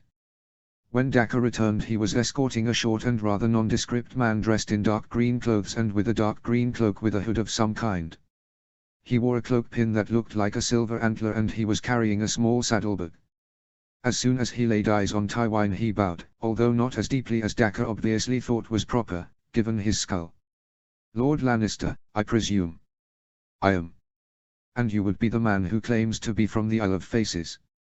I find that hard to believe. The Green Men do not leave their island. Until now. The Green Men are abroad again. Why? The man tilted his head slightly and looked at him. The call was sent. It was heard all across the realm. On the Isle of Faces, well, all I will say is that it was a day that I will never forget. The trees themselves spoke. He looked at Rukun carefully. He detected a touch of the Riverlands in his accent. But he was still unconvinced. Many have spoken of the call. The green men have been secluded on their island for centuries. And yet you say that you have broken your seclusion. A small smile crossed the other man's face. The green man said that you might be a bit hard to convince. Very well, perhaps this will convince you. He reached into the saddlebag and pulled out a something small and silver, which he then placed on the desk in front of Tywine. The moment he laid eyes on it he froze. It was half a medallion. There was exactly half a tree on it. I understand that when you were Hand of the King, many years ago, you were once sent a message from the Isle of Faces. That it still existed, that it spoke for those who worshipped the old god south of the neck. And that one day it would send the other half of the medallion that was sent that day. Here is the other half. He remembered that day. Yes, and he had laughed over the message at the time. But he'd kept the medallion, it was in a chest somewhere. Dacre said that you were asking permission to enter the stone garden. Why? To tend to the heart tree there. There is no heart tree, just a weirwood tree. Rukun just smiled in reply. May I have your permission to enter the stone garden then? It has been many centuries since a green man was here. You may enter it. He paused as unease ran through him yet again. Wait. You said that the green man had left the Isle of Faces. I did. Does this man have a name? He did once. He said that he will meet you again one day. Again. I have met him before. You have. You were a cupbearer at the time, at the court of Aegon V. Your pardon, Lord Lannister. I have much to do. And he bowed and left. Tywine stared at the space where the green man had been for a long time, his mind whirling like a leaf in the wind. He'd been young when he had been cupbearer. Very young. The green man apparently remembered him from that far-off and happy time, the time before Summerhall. The green man therefore had to be quite old. Who on earth could he be? And then he shivered as something else occurred to him. There was a green man in the stone garden, tending to the weirwood tree there.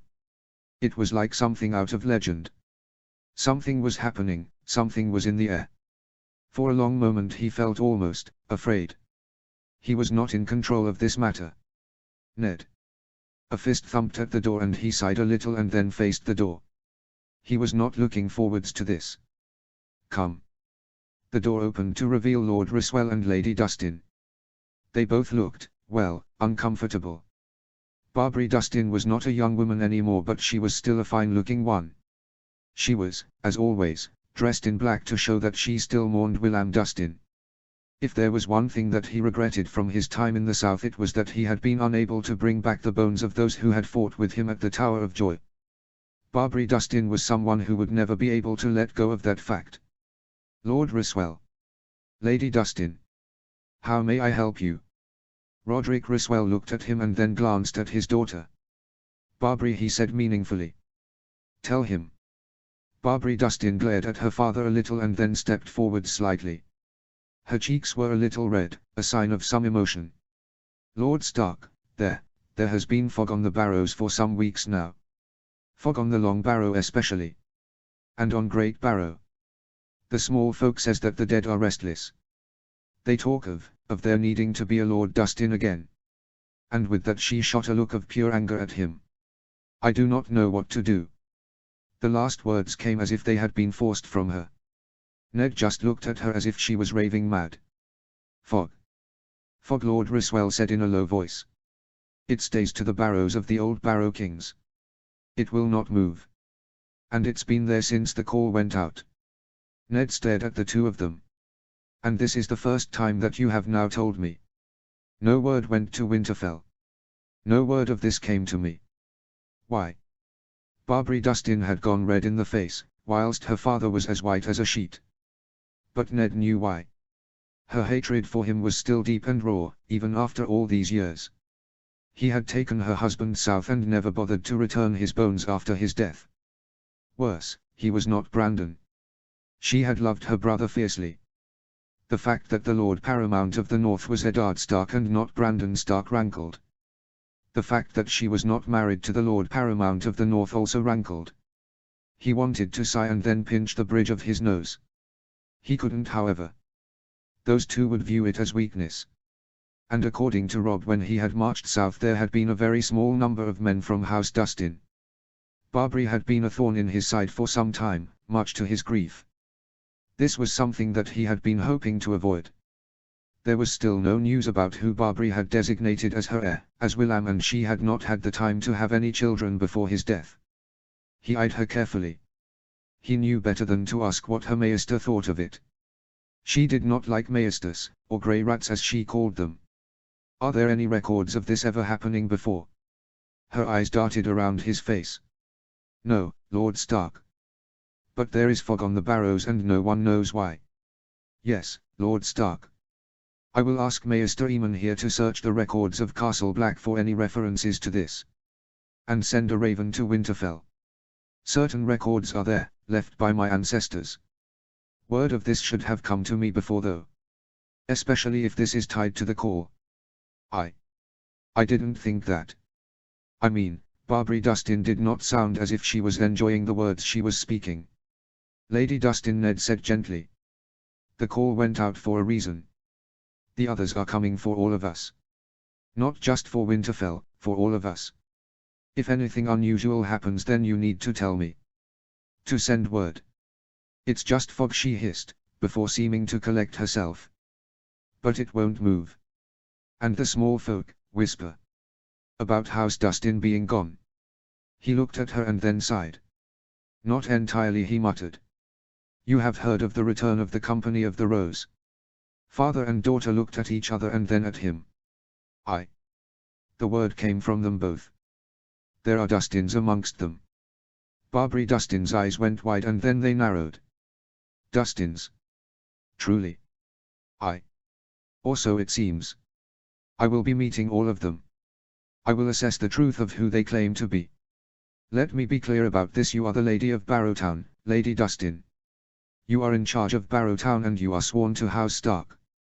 If these new Dustins can assist you and help you in this matter then that is enough for me. But it must be resolved. We must know why there is fog on the Barrow Downs. A still red-faced Barbary Dustin nodded and then she and her father strode out. Ned watched them leave and then shook his head. Those two had long been a problem. Perhaps recent events might solve that problem. The hour that followed saw the last of the Lords of the North leave Castle Black, including the Great John, Roose Bolton and Howland Reed. The last hearth will be sending more dragon glass to the wall, the Great John boomed at him as he heaved himself into the saddle. And I'll shout at my idiot son a bit. He's a good lad, but he's got cheese in his ears at times. And then he was gone, riding south with the others. And after another hour the main gate of Castle Black groaned open north of the wall. The first people through the gate were led by Mance Rayder. The king beyond the wall, or whatever he was these days, was wearing a cloak that might once have been black, but which was now a dark grey color, along with boots and a jerkin that spoke more of the north than beyond the wall. He led a horse on which was a brown-haired woman, younger than Rayder, dressed in a hooded cloak. Another woman followed, bundled up in a cloak and hood as well, this one with honey-colored hair, and after that in strode a large man with red hair, a red beard that you could lose a small dagger in and a look of slightly hesitant confidence. Rayder and the group walked up to Ned, who now had Gia Mormont on his right and Robb, John and Theon to his left, and nodded carefully. Lord Stark. Rayder. The former man of the Night's Watch was about to open his mouth again when all of a sudden he caught sight of Frostfyre and fell silent. Ah, he said, before seeing the smaller direwolves. You Starks don't do things by halves, do you? Ned couldn't help the laugh that erupted from his mouth. No, he said eventually. We don't. We think that the old gods sent them. Just as they spoke through me earlier. What? The red-headed man asked in loud bemusement. Through you? Rayder glared at his lieutenant for a moment. You'll have to pardon Tormund, his mouth operates without his brain giving permission at times. Oh, you should meet the Great John. But you should also see Maester Eamon. A throat was cleared to one side and the old Maester paced forwards. It's good to see you again, Mance Rayder. As you can see well, so can I. Rayder and this Tormund both stared, looking astonished. Your eyes, you can see. Evidently Maester Eamon said. Thanks to the old gods and Lord Stark. And may I ask who your other companions are? Raider visibly composed himself, before helping the brown-haired woman down. This is Dalla. My wife. Lord Stark. She was calm, cool, not at all discomposed and all in all impressive. Mance Raider had chosen wisely. And this is Dalla's sister, Val. The hood came down and Ned blinked. If Dalla had been impressive, Val was even more so. Young, blue-eyed, utterly composed and with a gaze that seemed to take everything in. Oh, and very beautiful. He looked at his eldest son, nephew and ward. They were all staring at Val like a direwolf puppy would stare at a bone with some raw meat attached to it. Yearning was the word. Raider nodded slightly and then turned to the gate, where the first of his people were coming through. And what a collection they were. Old and young, men and women, some dressed in furs, some dressed in thick tunics, some dressed in what looked like pieces of armor. Some had horses, others shaggy little grey donkeys, some dragged litters, others small hand carts. Dogs trotted next to some families, lanky little things that looked more like wolves at times. Goats were herded through, along with white-coated sheep and even the occasional shaggy cow. Mance Raider stood by Ned and watched them pass south, that long line of humanity that represented the wildlings, the free folk, call them what you will, fellow men and women who were fleeing for their lives from something unimaginably terrible. After a while Ned realized that Raider's eyes were shining from unshed tears. Perhaps some food for your family? Ned suggested gently. I think that we need to talk.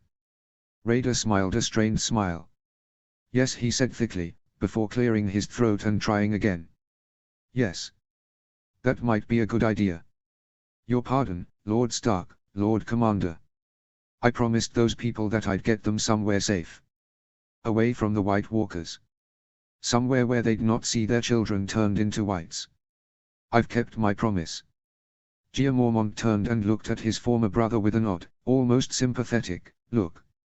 It's good to be reminded of that, he said, and then helped to escort Raider to his office, where he poured out mugs of ale for all three of them.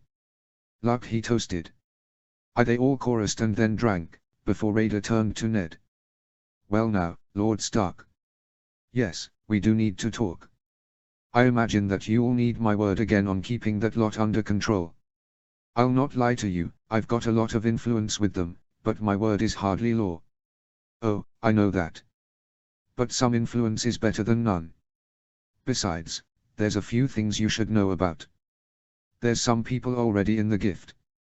The mountain tribes from the Vale for a start. Raider paused for a moment and then drank some more ale with a gulp. The old blood sings, does it not? Oh, it sings. The king is coming to Winterfell too. He has found a Durandon artifact, a something called Stormbreaker. Old things are waking up. Raider said quietly, aye. Then he looked at Ned. So your boys are here, then? You still plan to go to the Night Fort tomorrow? Will you be ready? I will. Tormund too. He stared at the fire for a moment and the skin drew tight at his temples as he seemed to take a deep breath.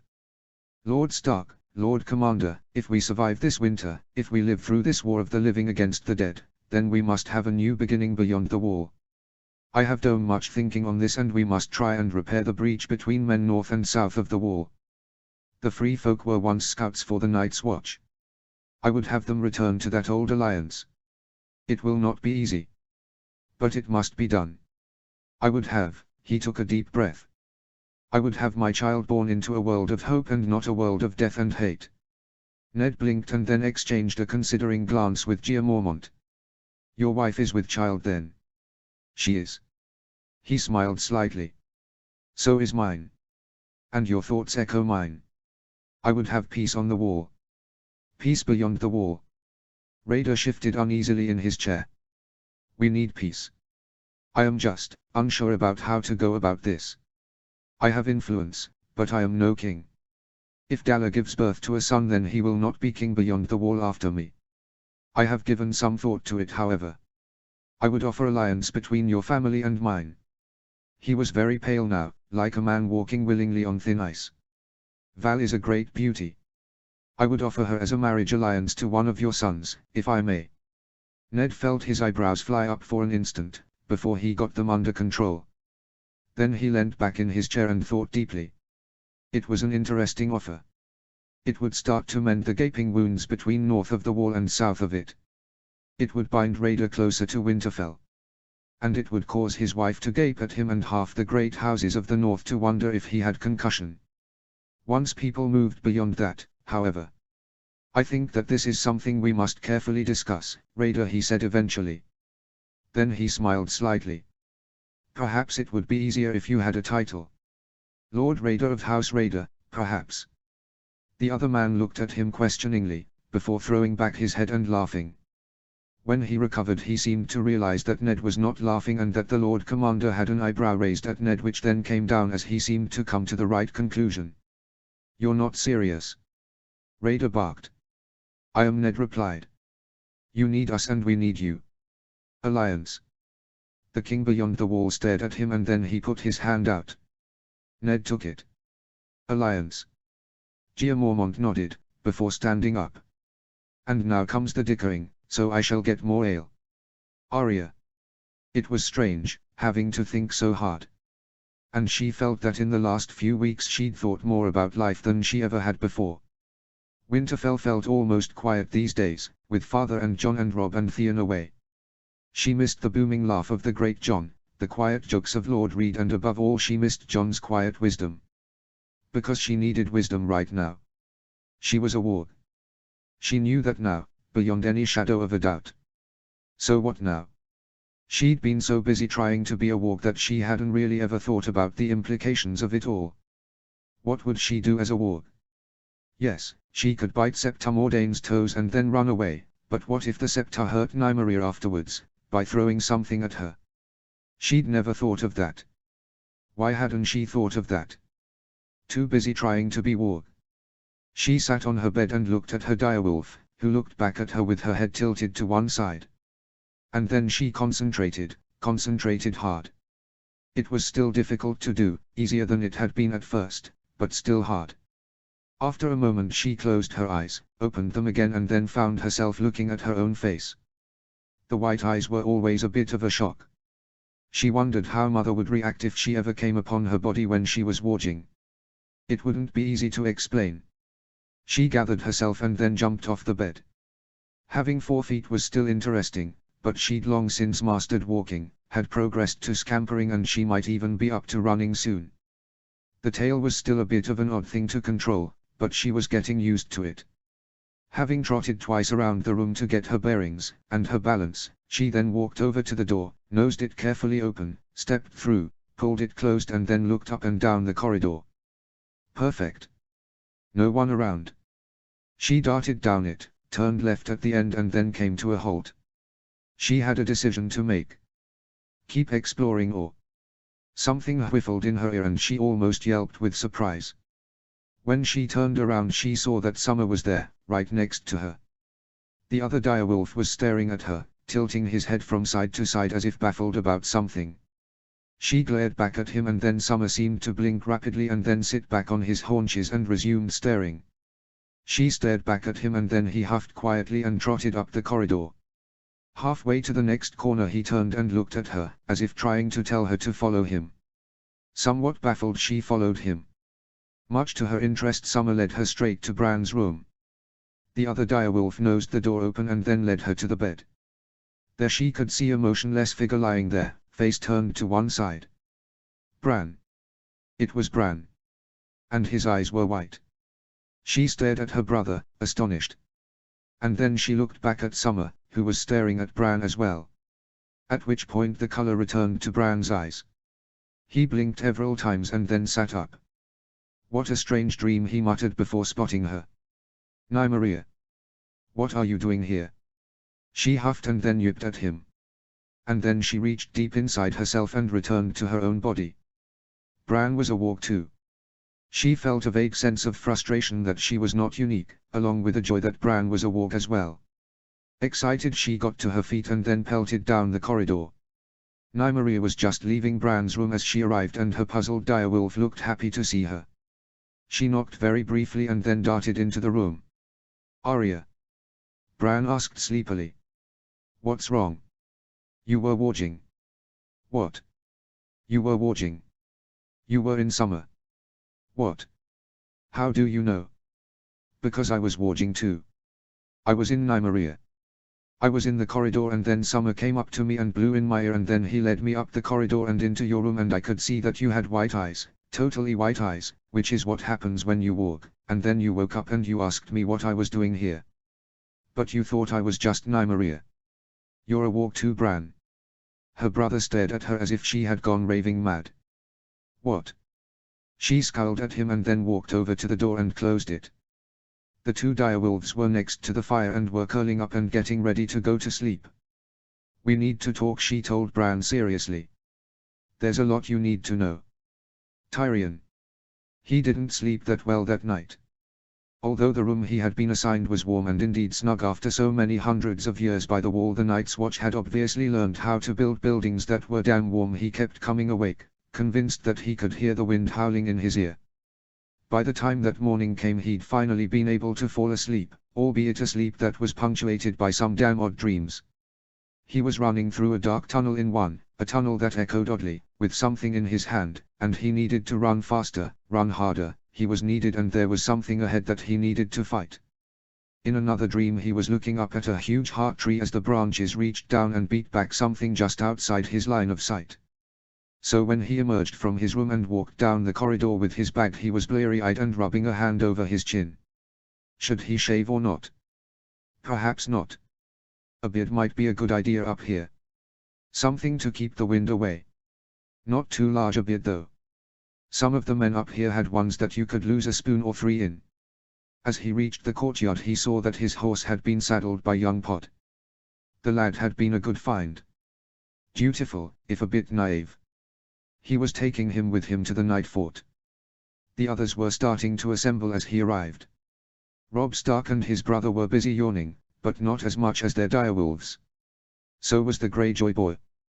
The latter still puzzled him more than a bit. Balon Greyjoy was an idiot obsessed by his wet god and who could always be relied upon to do the wrong thing. His last surviving son was, well, sometimes he was impulsive, only to pause and then visibly think things through, before acting more thoughtfully. His direwolf was yawning a lot as well. As for the men of the Night's Watch, Alisa Thorne always looked as if he had bitten on a lemon. A harsh and bitter man, that one. A former Targaryen loyalist who had been given the choice of the Night's Watch or the Executioner's axe. He had two men with him, both of who looked as if they had fallen off the wall a few times. Well, perhaps not from the very top. And they were all glowering at the last 5 members of the party. Mance Rayder was a very interesting fellow indeed. He'd talked to the fellow briefly the previous night. The man was intelligent, surprisingly well-read and very charismatic. It was no wonder that he had become king beyond the wall. As for his companions, he blinked. One was a very intimidating fellow, very red of hair and beard, with a glower that the great Jon would envy. He was dressed in furs and had a knife strapped to his belt, a sword at his side and an axe at his back. The next was a younger man with black hair and tired eyes. But it was the other two who caught his eye. They were both women.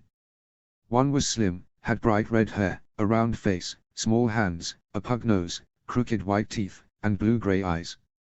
There was something intense about her, as if her spirit was as fiery as her hair. She had a bow and a quiver and she seemed to know how to use them. The other was hooded, with honey-colored hair peeking out.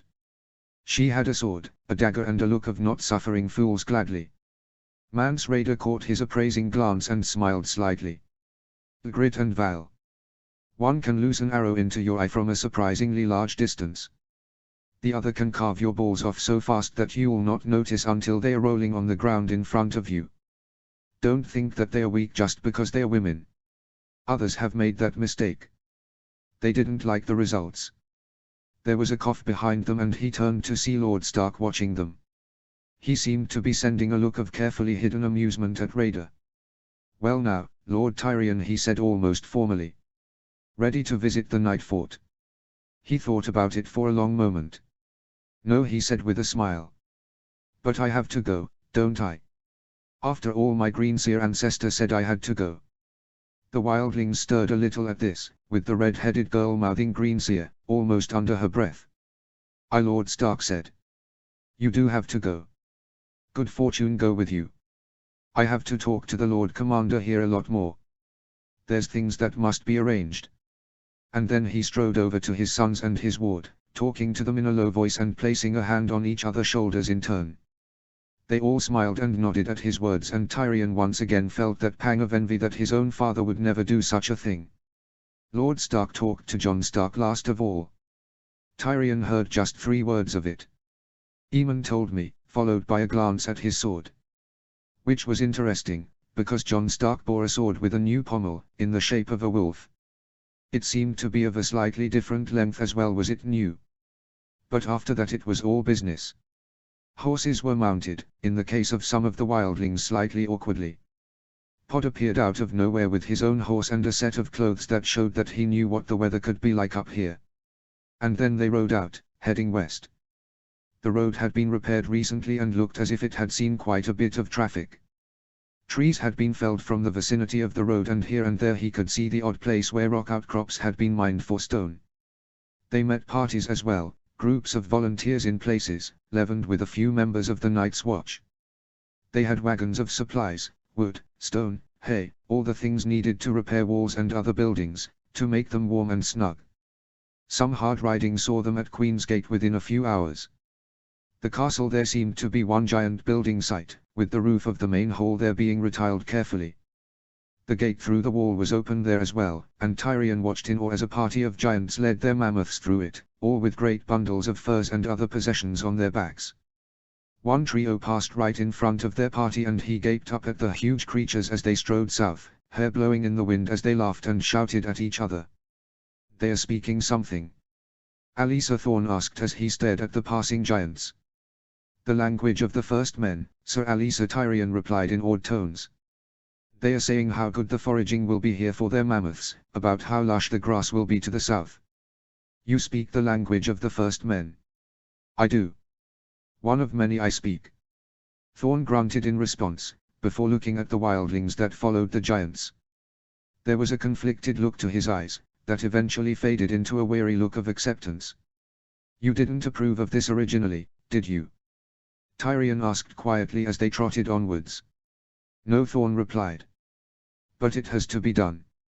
I know that. I don't like it, but it has to be done." They paused for luncheon, or what might be described as luncheon, just about within sight of Deep Lake. Again the castle was under repair, if a little less obviously than Queen's Gate. "We're repairing the ones east of Castle Black faster than the others west of it," Thorne explains quietly as they eat some of the stew that the men of the Night's Watch seem to know how to make so expertly.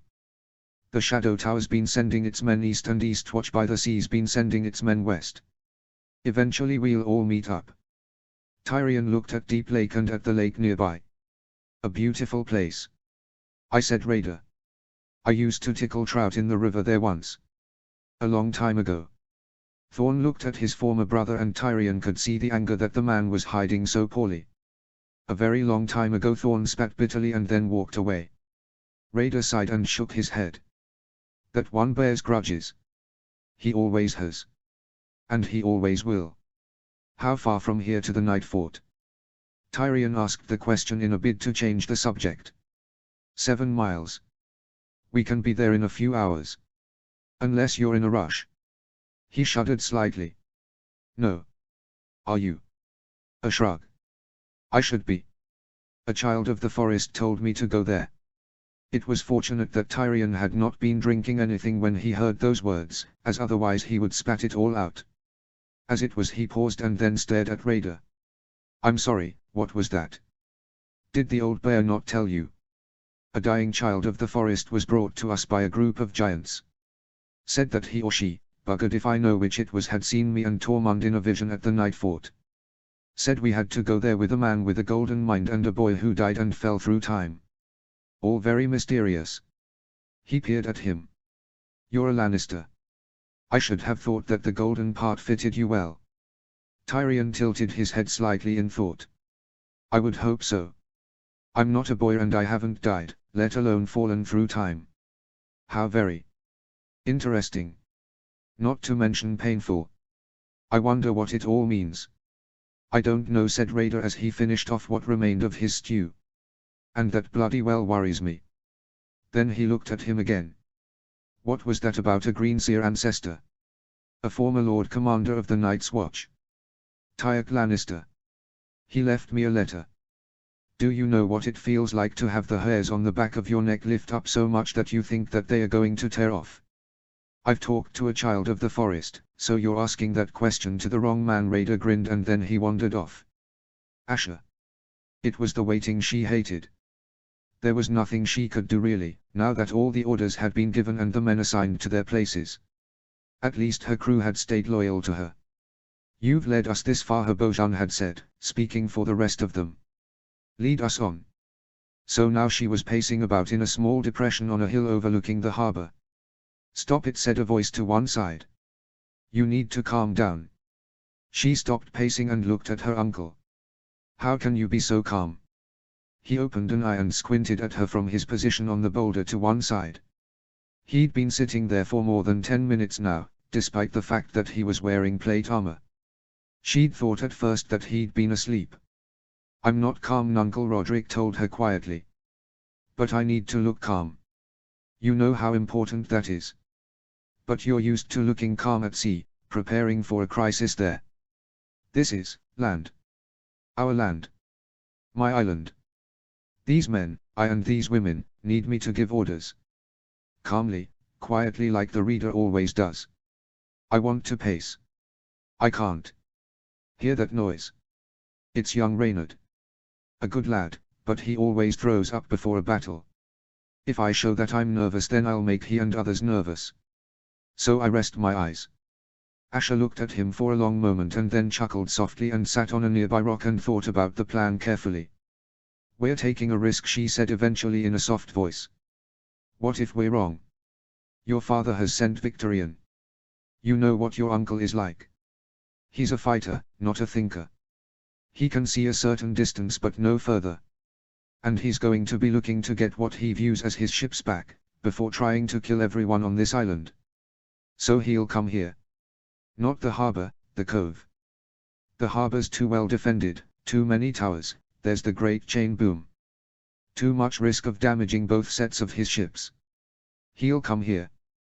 There was a long pause as she thought it through, considering it from all angles. You're likely right. But it's the word likely that gnaws at my mind like a seagull at a stranded oyster. What is he strikes at the other end of the island in a feint? He won't. He'll come at us here. He knows of this place. She nodded slowly and then just sat there. The sun was occasionally hidden by scudding clouds and every now and then she sniffed at the wind. Wind set fair from the west now. Yes. A pause. He'll come soon. High tide soon. As you planned for. Hoped for. Counted on. Low tide means farther to run. High tide means they can get close inshore with the big ships of the Iron Fleet. She nodded. And then she stopped and looked out to sea, trying to do what her Uncle Roderick was doing, trying to look calm.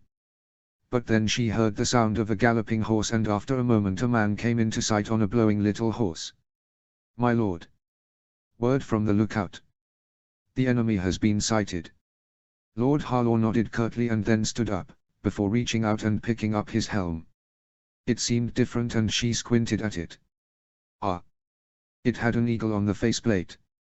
Her uncle saw her look and smiled slightly. It seemed fitting, he muttered, before loosening his sword a little in its sheath and picking up his shield. Always liked watching sea eagles.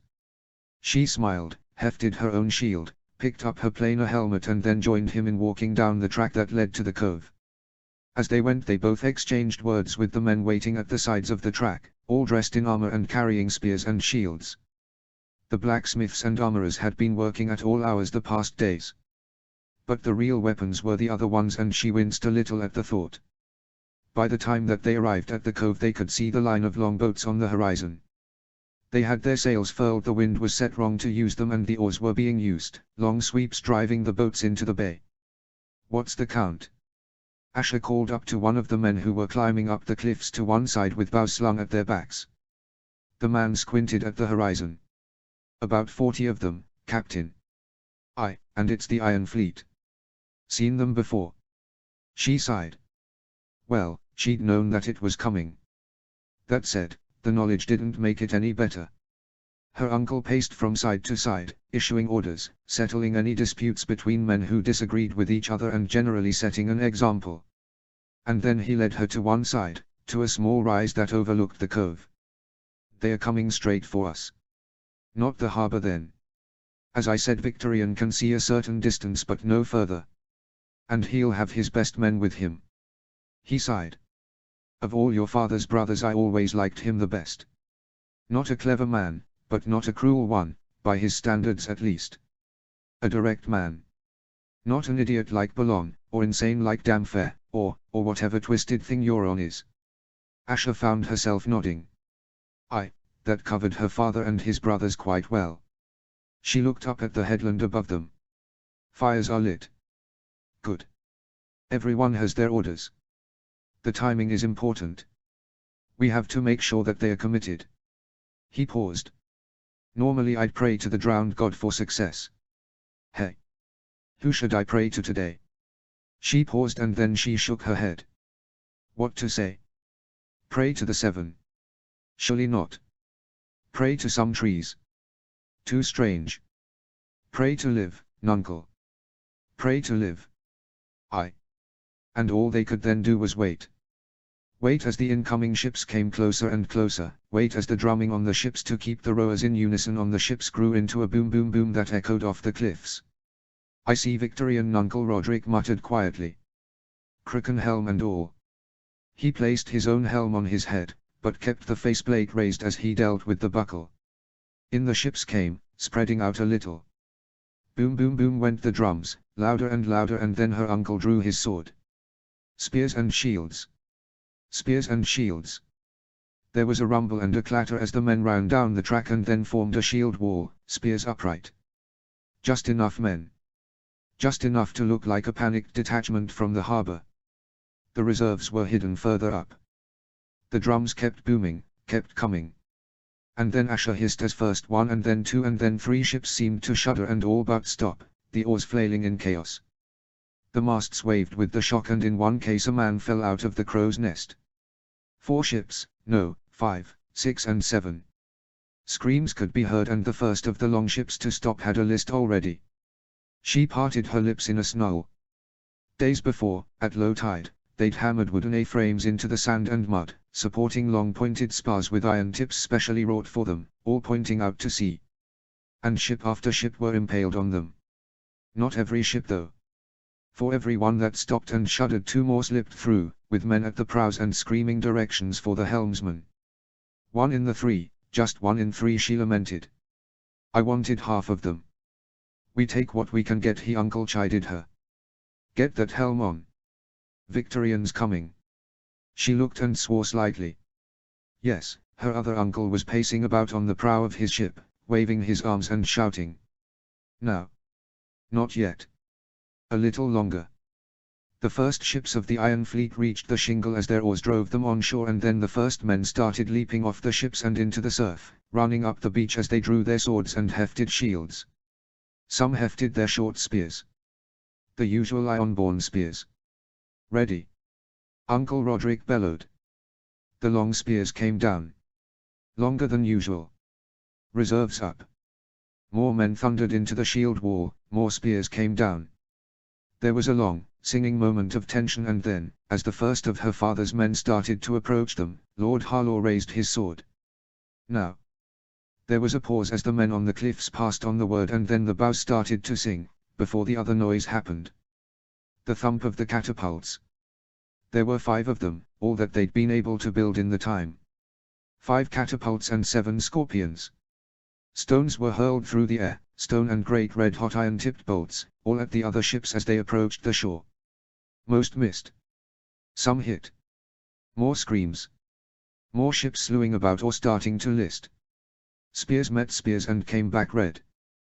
The longer spears tended to win, but it was not a one-sided process. She looked at the men and then at the others forming up on the beach. Archers, being shouted at by Victorian. She pointed at them, but before she could utter a word orders were being shouted on the cliffs. Arrows sheeted down and then a great stone impacted in the middle of the enemy archers, sending sand everywhere. Men were screaming all kinds of things. The drowned god came from the beach, whilst Harlaw, and even the reader, came from the shield wall. She nodded at her uncle and then ran down to the wall to encourage the men, realizing after a moment that he was at her heels. "Push!" she bellowed. "Push!" It was an eternity of fighting after that. She felt rather than heard the stones of the catapults going overhead, heading for the other ships, the snap of the scorpion bolts as they hissed through the air. The enemy had scorpions too, but they were running out of ships. Men with swords tried to beat their way through the spears, and those were the men she killed. Sometimes they had faces she recognized. And then she heard the voice. The bellows. Victorian Greyjoy was staggering forwards, a great axe with a wicked blade in one hand and a shield with many arrows embedded in it in the other. His helm was a ruined thing, missing half the limbs of the kraken, and there was blood running down his face as he bellowed like a maddened bull. But then there was an answering shout. Uncle Roderick was there, his sword in one hand and his shield in the other, his face blade down. He slammed into Victorian, making the bigger man reel backwards, before rallying. The axe swept up and then down but was met by the sword. This time the reader staggered back, before slamming into Victorian again. The shield battered into him and then the sword bit into Victorian's elbow. The bellow redoubled as the axe wavered and then a spear came in from one side and punched into Victorian's knee, at the join of the plate armor he was wearing. Her uncle screamed, before Lord Harlaw's sword came down again and slammed into what remained of Victorian's helm. The impact threw his head back and then he slumped to his knees and then onto his side. "Harlaw!" The cry burst from 100, no, 200 throats or more. The men from the Iron Fleet were retreating now, running for their ships, running from the thirsty spears and the hungry arrows. She could hear horns in the distance and she looked seawards. The ships of Harlaw were at the entrance to the cove and she found a strange feeling sweeping over her. Joy and mourning. This was victory. But victory at a terrible cost to the Iron Islands. Gods damn her father.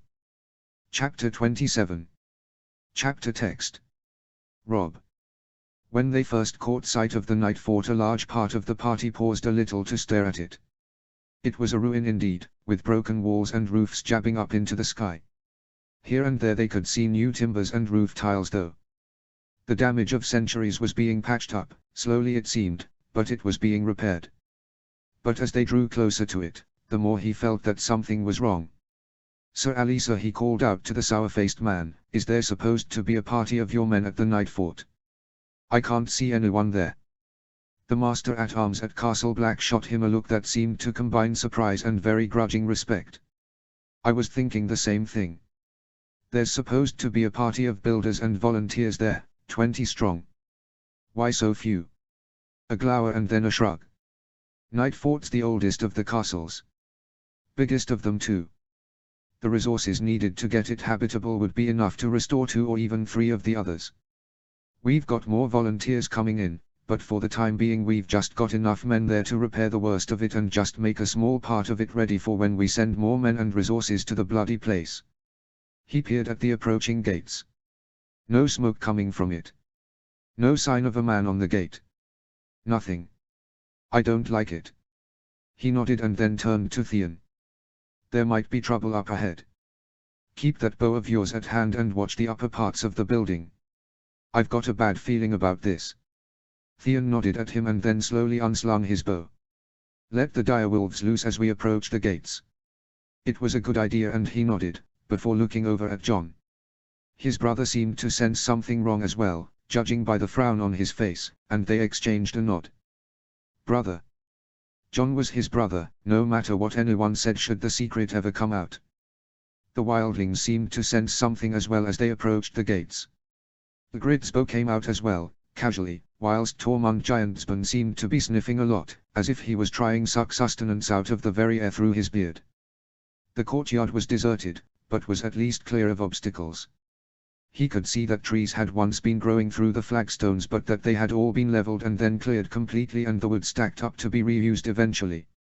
Scaffolding could be seen in what looked like the Great Hall.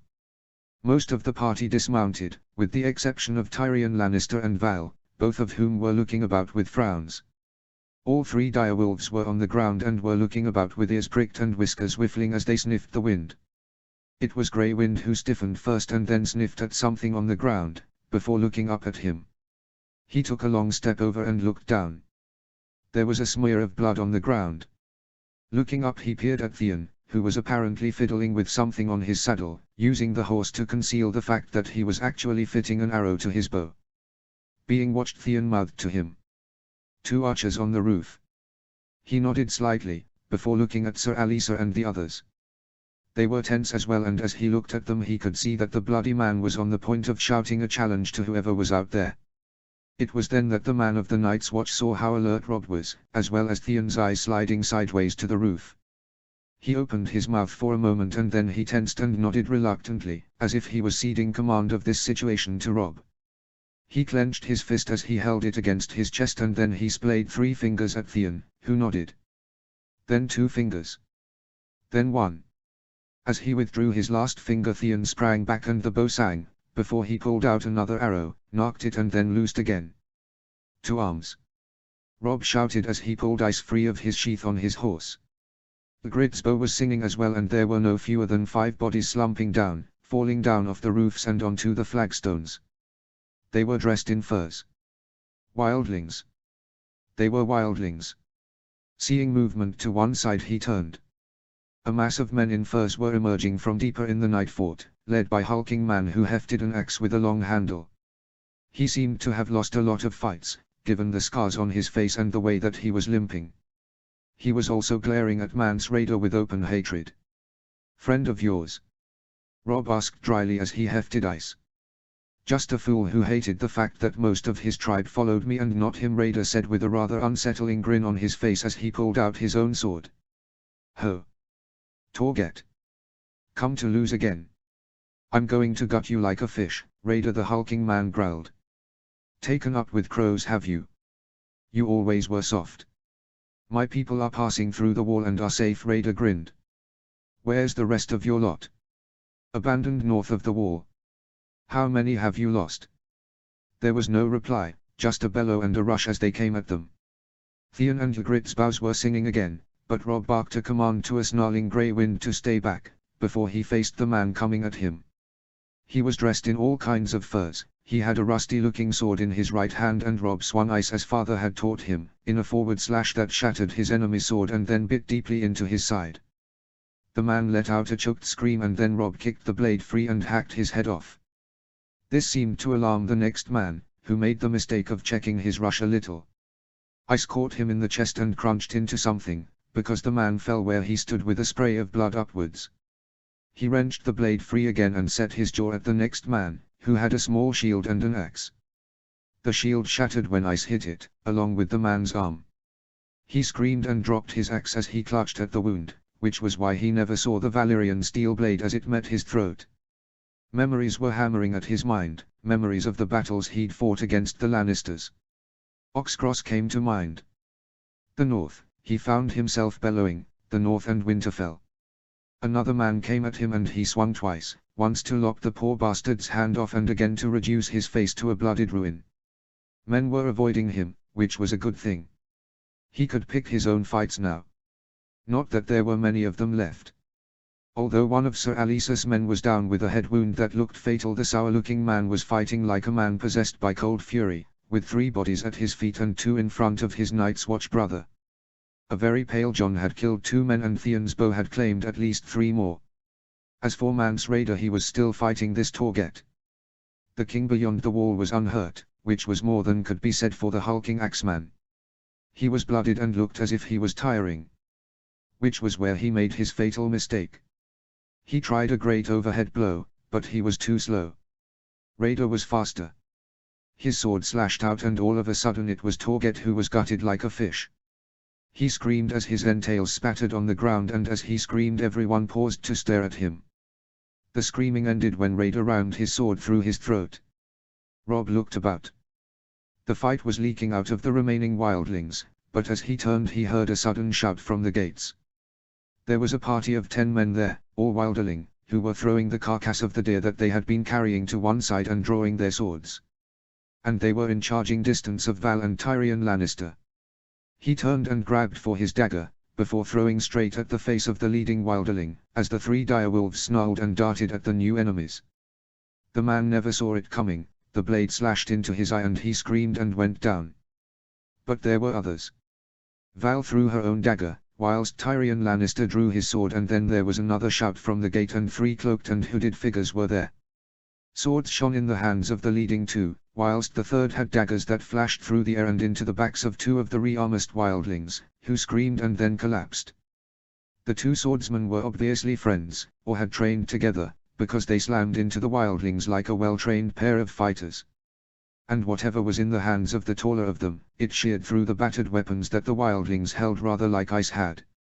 Somehow he found himself in front of Val, and as another wilderling rushed at them he set his shoulders and unleashed a sideways blow that cut the man almost in half. And then it was over. The remaining wildlings threw down their weapons and cried for mercy. Robb lowered ice and stood there panting. There was blood all over the place, not a little on him. Grey Wind and the other direwolves were looking rather pleased with themselves. "Do you know how close you got to getting a dagger in the back of your head?" Val said acerbically. He looked at her. "I thought that you threw your only dagger." She sent a flat look his way, and then all of a sudden there was a throwing dagger in both hands. "You thought wrong." He tilted his head and looked at her. She was nothing like any other woman he had ever met. "I did indeed think wrong," he replied, before nodding at her. "A valuable lesson for me." She blinked at him as if he had surprised her a little. "And who said Sir Alisa?" as he stepped forwards, "might our new friends be?" He stared hard at the 3 at the gates. The tallest of them sheathed his sword and then pulled his hood down. He was blonde, about 10 years older than father, judging by the touch of grey at his temples, and had a white patch over one eye. "Just some passing travellers," he said cheerfully. "Why, Tyrion." "Hello there." Tyrion Lannister stared at the man, who was now framed by 2 young men, both of whom seemed to have Summer Islander blood in them. When he finally spoke it was at a squeak. "Uncle Geryon." "Well met. Interesting company you came with." And then he looked about with a smile. "Uncle Geryon." The squeak was still there. "Yes." Geryon Lannister peered at his nephew. "Are you all right, boy?" "Uncle Geryon." The squeak was gone, replaced by flat incredulity. "Yes. It's me. Your Uncle Geryon." He spoke as to a small child. "Uncle Geryon." And then Tyrion Lannister's eyes rolled up into his upper eyelids and he slumped over onto the neck of his horse in what looked like a dead faint. Geryon Lannister darted forwards and caught his nephew just before he fell off. "Well," he said wryly. "I think he missed me." Cat. The terrible threesome were playing in the courtyard again, watched discreetly by Jory Castle and his smiling wife. From the way that young Edric was moving his arms stiffly and shuffling, they were playing knights and whites again, and she shuddered delicately for a moment. "How quickly they turn terrible things into games," she muttered. "They're only boys." Someone cleared a throat to one side and she started slightly and looked over. Ah! Lewin had come through the open door and was standing there with his usual look of stoic patience. "I'm sorry, my lady, I did knock, but you seemed intent on the view, so I entered." Heeding her nod of apology he walked up and looked out of the window. "Ah! Knights and whites again. It's just a game to them," she sighed. "Just a game. They don't understand the danger, do they?" "They're young," my lady, Lewin sighed. "They think that their fathers are giants who will beat back any threat. They see no danger. Not yet, not truly." She sighed and then shook her head. "When the winter comes, if it is a second long night, who know when it will end? By that end, we might see all 3 of them wielding swords for real. It chills my heart, Lewin." He looked at her with sympathy in his eyes. "No parent ever wants to see their child go off to fight a war, my lady. But there are times when it must happen, no matter much you might not want to see it." There was a long pause and then she nodded. "Aye. How go things anyway?" The Maester removed a book from under his arm and then placed it on the table. "The amount of land under the plough for the harvest to come is something of a record one. The number of people who are sowing what they can where they can is astonishing, my lady. And with so much being brought in by these volunteers, well, there will be no shortage of seed any time soon." barley, oats, grain, it is all being grown. And those rich enough to have the glass houses are taking full use of them. All kinds of requests and notifications are coming in as well. The Umbers are even talking about breeding a shaggier kind of cow for the winters to come. She looked up from her perusal of the book. Shaggier cow. One with longer hair, my lady. Very well, she said, feeling faintly bewildered. Tell them to do their best. Then she paused.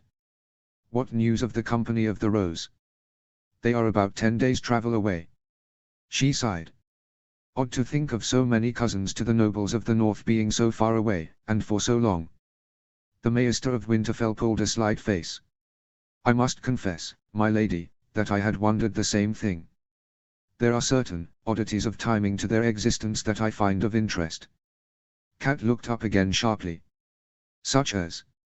The founding of the company was so very close to the capitulation of the last king in the north. That is interesting. No other families from Westeros saw family members go in such numbers. I wonder why. And given the book in the hidden room detailing what they seemed to be earning, well, I think that their leader needs to be asked about the reason behind the founding of the company.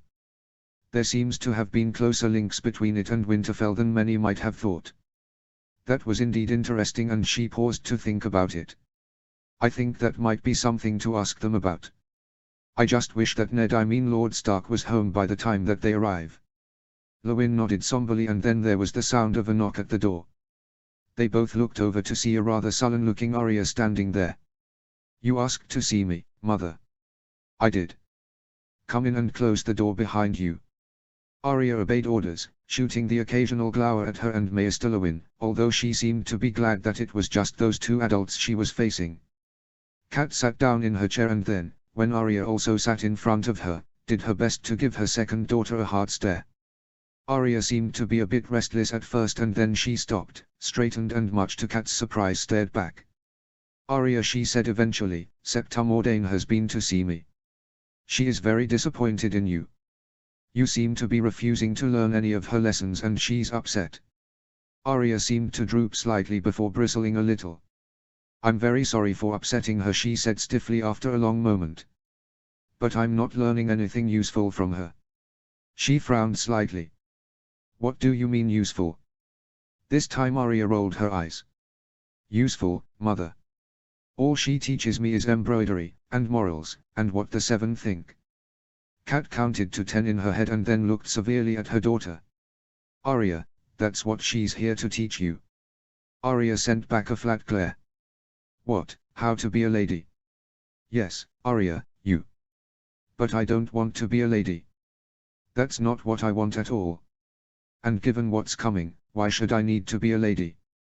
Kat rocked back in her seat a little, astonished by Arya's vehemence. Arya, she tried to rally, you are my daughter and you. I am a Stark of Winterfell.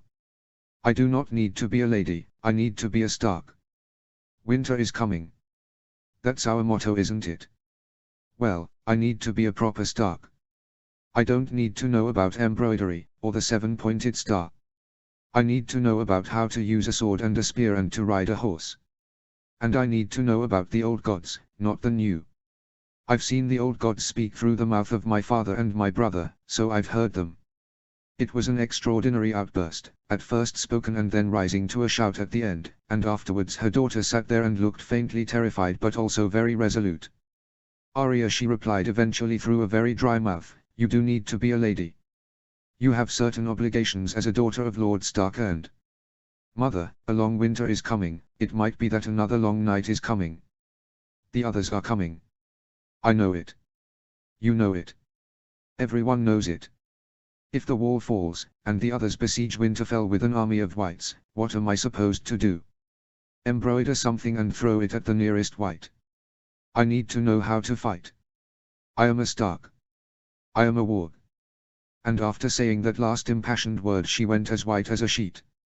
Arya Cat chided, just because you found that crypt with those tombs, that does not mean that you are a warg. Then why did the old gods call me a warg when they took Jon over? She paused as her thoughts tumbled over a precipice. I don't know, but... Mother, I am a warg. So is Bran. And we need to learn how to walk better. Can Septum Ordain teach us that? No. And with that her daughter sprang up and ran from the room, her eyes filled with tears. Arya! Kat cried after her, in vain. Arya! But she was gone. Kat passed a despairing hand over her eyes. Maester Lewin, what is to be done with her? There was a pause and then she looked at the Maester, who looked deeply troubled. Lewin. What is it? The older man pulled a slight face. Given what has happened of late, well, I would take her claim seriously. Much has woken up of late, my lady. Why should we not think that she and Bran could be wargs? She thought about it for a long moment. There had been a time, not too long ago, when she would have dismissed it instantly. But now, I think I need to talk to her again. Tyrion. It was possibly the oddest dream he had ever had. He could see Uncle Geryon peering down at him and asking him if he was all right, before turning into a bird and flying away. And then Father appeared and started to shout at him, only it wasn't really Father, it was someone who sounded like Sir Alisa Thorne, who was shouting at Mance Rayder about wilderling treachery, only to have Rayder reply that he'd killed 3 of them himself, so could he please shut up. And then, finally, there was the sound of Poderick Payne asking if there was a well nearby. At which point he opened his eyes and stared blearily at the sky. Ugh! What had happened? He was lying down on something very cold and flat. Oh wait, flagstones. He sat up and discovered that Mance Rayder, Sir Alisa Thorne and Robb Stark were having a very intense conversation about the corpses that lay all over the place. Are you all right, my lord? The words came from a rather worried Poderick, who was clutching a bucket and looking at him in a very concerned manner. My uncle.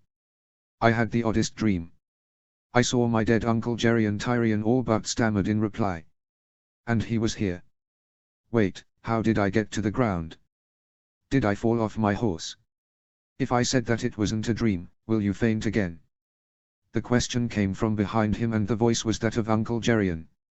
Tyrion froze in place and then very carefully turned his head to look behind him. It was in fact Uncle Geryon. Good gods, he whispered, and then he stood up and peered at the other man, who was watching him worriedly. Is it really you? Well, who else would I be? Geryon asked the question with a baffled frown, before smiling in that crooked way that he sometimes had. Hello Tyrion. How have you been? He thought about that for a long moment, before standing up and walking over. I thought, he said hoarsely, that you were dead, Uncle Geryon. Dead? Where have you been? Geryon sighed deeply and then scowled at his feet for a moment. Tyrion looked at him during that moment. His uncle was a little thinner than he remembered, and then there was that eye patch, with appeared to be a scar visible on the skin by the top and bottom of it. Finally he looked up again. I was in the Summer Islands, Geryon said eventually. I've been there for some time now. With my family there. Tyrion blinked at him. Your family there? What family? Geryon looked to one side and gestured for the young man who was standing to one side and looking awkward to join them. He was almost as tall as his uncle, with dark blonde hair and, oh yes. This was interesting. He was only half West AOC. What was the other half? This is my son, Illyrian. And Illyrian, this is your cousin Tyrion. The younger man did not stare. He merely smiled politely, ducked his head a little and held out his hand. Honored to meet you, cousin. Honored to meet you, cousin, Tyrion answered, shaking hands with more than a little bemusement. Uncle, would you mind explaining a few things, such as the fact that cousin Illyrian here must have been born long before you went missing in the smoking sea? His uncle coughed a little at that, before looking around. More than a few of the others were watching their reunion and he sighed. Let's get somewhere more comfortable, shall we? This will be a long tale. They moved towards the Great Hall there, a place that had seen some repairs. Poderick, or Pod as he needed to be called, as Poderick was far too long a name for his face, scurried about as he first peered up the chimney and then kindled a fire in it to cook their food, whilst Mance Rayder and Sir Alisa Thorne supervised the assembling and burning of the various bodies. The Starks and the others watched and listened quietly as Uncle Geryon sat down on a bench that looked as if it had been repaired recently. As for Tyrion, he sat on a very battered stool and watched as his uncle made himself comfortable, pulling the sword at his side to one side. Tyrion eyed that sword carefully. He'd seen it shatter weapons. It had to be Valyrian steel, surely. After a long moment his uncle took off a locket that had been hanging around his neck, hidden by his shirt, and opened it, before handing it over to him. Inside was a little painting of a woman. She had dark skin, brown hair and a brilliant smile. Her name, said Uncle Geryon in a voice that combined wistfulness and love, is Alara. I met her, just before Robert's rebellion started. I was in MYR, on a trade mission for your father. She was there on a trade mission from the Summer Islands for her own father. We met, we talked, we haggled, and somewhere along the way we discovered that we had that most dangerous of things, the same sense of humor. That led to a connection, and then an attraction, and then, well, you can guess where I'm going with this. You fell in love. Tyrion smiled. His uncle had had such a look on his face when he has mentioned Alara that he barely knew him for that moment, a look of tenderness and memory. I fell in love. For 2 weeks I wandered about like a love-dazed child. I wanted to marry her straight away. And then I realized something. That Father would never have agreed to your marrying her. He said the words with a great deal of bitterness. Father has views on marriage alliances conducted without him. I know, Tyrion. And them, in a moment of absolute clarity, I knew that I had to keep Alara safe from your father. That Tywine could never know about her. So I never told anyone about her. Every time I went to Essos on business, or looking for evidence of Tommen's fleet and Brightraw, I would find the time to meet her. She gave me Illyrian and other children that you'll one day meet. And oddly enough she didn't agree to marry me at first. She'd love me and bear my children, but, well, the Summer Islands are a different place. And every time I went back to Casterly Rock I'd smile and watch my language and give every impression that I was the same old Geryon. I think that Tijet suspected before he died, but he never said anything. And yes, that meeting that led to Joy being born was a ruse to put your father off. Alara knew. It was her idea. The sound of bodies being dragged off came to one side and they looked over to see that the last of the dead wildlings were being pulled over to a makeshift pyre by the remaining live wildlings. Anyway, Geryon said as he watched. The irony of my time in the Summer Islands with Alara and our growing family was that it gave me a missing piece in the puzzle of what had happened to our ancestor and his fleet.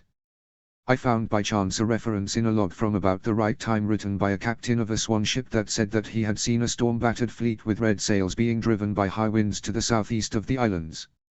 And on the sails were golden lions. We always thought that Tommen too must have left Volantis with his fleet and gone east. We never thought about if he'd gone south instead first, and then been caught in a storm. So on my last voyage east I bought a ship and recruited a crew. Tyrion ran a hand over his stubble. That would seem logical, he muttered, thinking about the map of the area. The Smoking Sea is particularly bad in the west. But I'm confused. Father traced you and your ship to Volantis, not the Summer Islands, where half your crew mutinied and you were forced to replace them with slaves. Geryon scratched his eyebrow and coughed in a rather embarrassed manner. Yes, that was a mistake of mine. Some of the idiots claimed that they thought that I had not been serious about going to the Smoking Sea. When I said otherwise, well, it made for an interesting few days. He peered at Tyrion. So, your father sent men to find out what had happened to me. Was he really searching for me, or for word on if I'd found Brightraw and then vanished? This was enough to earn his uncle a pointed look at the sword at his side. Uncle, you do seem to have a sword of Valyrian steel, or something like it, at your side. His uncle's bark of laughter drew many looks from the others. Geryon grinned and then raised a hand. I'll get to that part later. In the meantime, yes, I recruited slaves. And the moment that they set foot on my ship I freed the lot of them. Told them to their faces. Some cried, some laughed because they didn't believe me and then cried. His face worked for a moment. You had to be there, he said eventually. Freedom given to a slave, well, you had to be there. Anyway, I had a plan for the Smoking Sea. I'd read a lot about it. I even went to the Citadel. Something had struck me about it, about the links between it and Blackwater Bay, in the waters around Dragonstone. The spears of the Merling King, in fact. Tyrion blinked. The same kind of rock formations.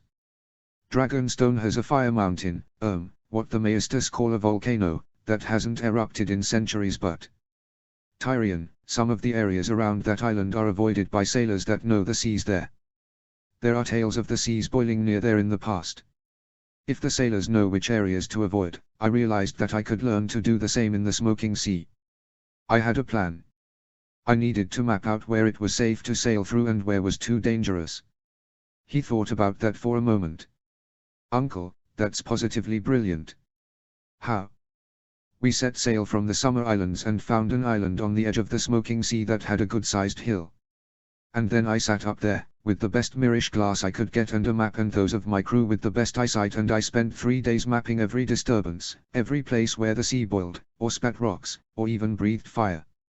And we also looked for an island as tall as the one we were on, so that we could do the same thing further into the Smoking Sea. He paused. And we needed to. There was another ship in port when we left the Summer Islands, a Volan 10 whose captain laughed a lot at me and said that he had eyes like a cat and that he'd beat me to Valyria. 2 weeks into the trip, after we'd hopped from island to island to island, we passed some floating wreckage. Part of the planking was charred and there was the body of a badly burnt man lashed to it. From the color of the planking it was all that was left of the Volan 10. Once they realized what I was doing, there was no further problem with the crew, by the way. Lots of fascination, combined with them using their own eyes. We went deeper and deeper into the Smoking Sea, going from island to island, inspecting the area around us carefully. He rubbed his chin and sent a rather rueful glance at Tyrion. We saw many things, but one of them, do you remember when I once had to tell you that you couldn't be a dragon rider because there were no more dragons? Yes, he replied wryly. Although there are odd reports from Pentos that Daenerys Targaryen has 3 baby dragons at the moment. Yes, I heard that too. But there are others out there. I know, I've seen one that seemed bigger than the tales say that Balerion the Black Dread was. We saw it from a distance, this great dark shape in the sky, bigger than any creature I've ever seen, living or dead. It didn't make a noise other than the beating of its wings. It didn't deign to notice us. It just sailed over us and vanished into the clouds, leaving us speechless and not a little terrified. There was a dead silence in the great hall as everyone stared at Geryon Lannister. You've seen a true dragon, Sir Geryon? Jon Stark asked. He seemed very pale for some reason. Then he nodded. Your pardon. I am Jon Stark. I have. And that was not the last time that I saw the creature. Where was I? Ah yes. We went deeper and deeper into the Smoking Sea, mapping the seas around each island. It wasn't easy, and there were 2 times where the seas ahead were so unpredictable they boiled at all kinds of times without any warning at all that we had to change course. But we were getting closer and closer to our goal, Valyria. And then we finally approached the place that I'd been eyeing for days, a great crag standing proud in the sea, with a ruin on the top of it. It had been a stronghold built by the Valyrians. Its name was long since lost, but there was a dock on its southern side and stairs that snaked up the side of the cliffs. We had about a month's worth of food, but I was still getting worried about how much longer we could stay there in the Smoking Sea, and I really wanted to see that view from the top of it. There was a lot of wreckage outside the dock and I was a bit worried about getting into it, but we managed it. Geryon paused and smiled slightly. If only I'd looked more closely at that wreckage. Never mind. We moored the ship and I took some of my men up those steps to the top of the crag. Made it with my legs burning and my chest heaving from all those steps, but the view. Gods! We could see 4 miles around up there. The ruin was behind us, a wrecked building with huge walls, but we could so much from there. And then I saw it, just for a moment.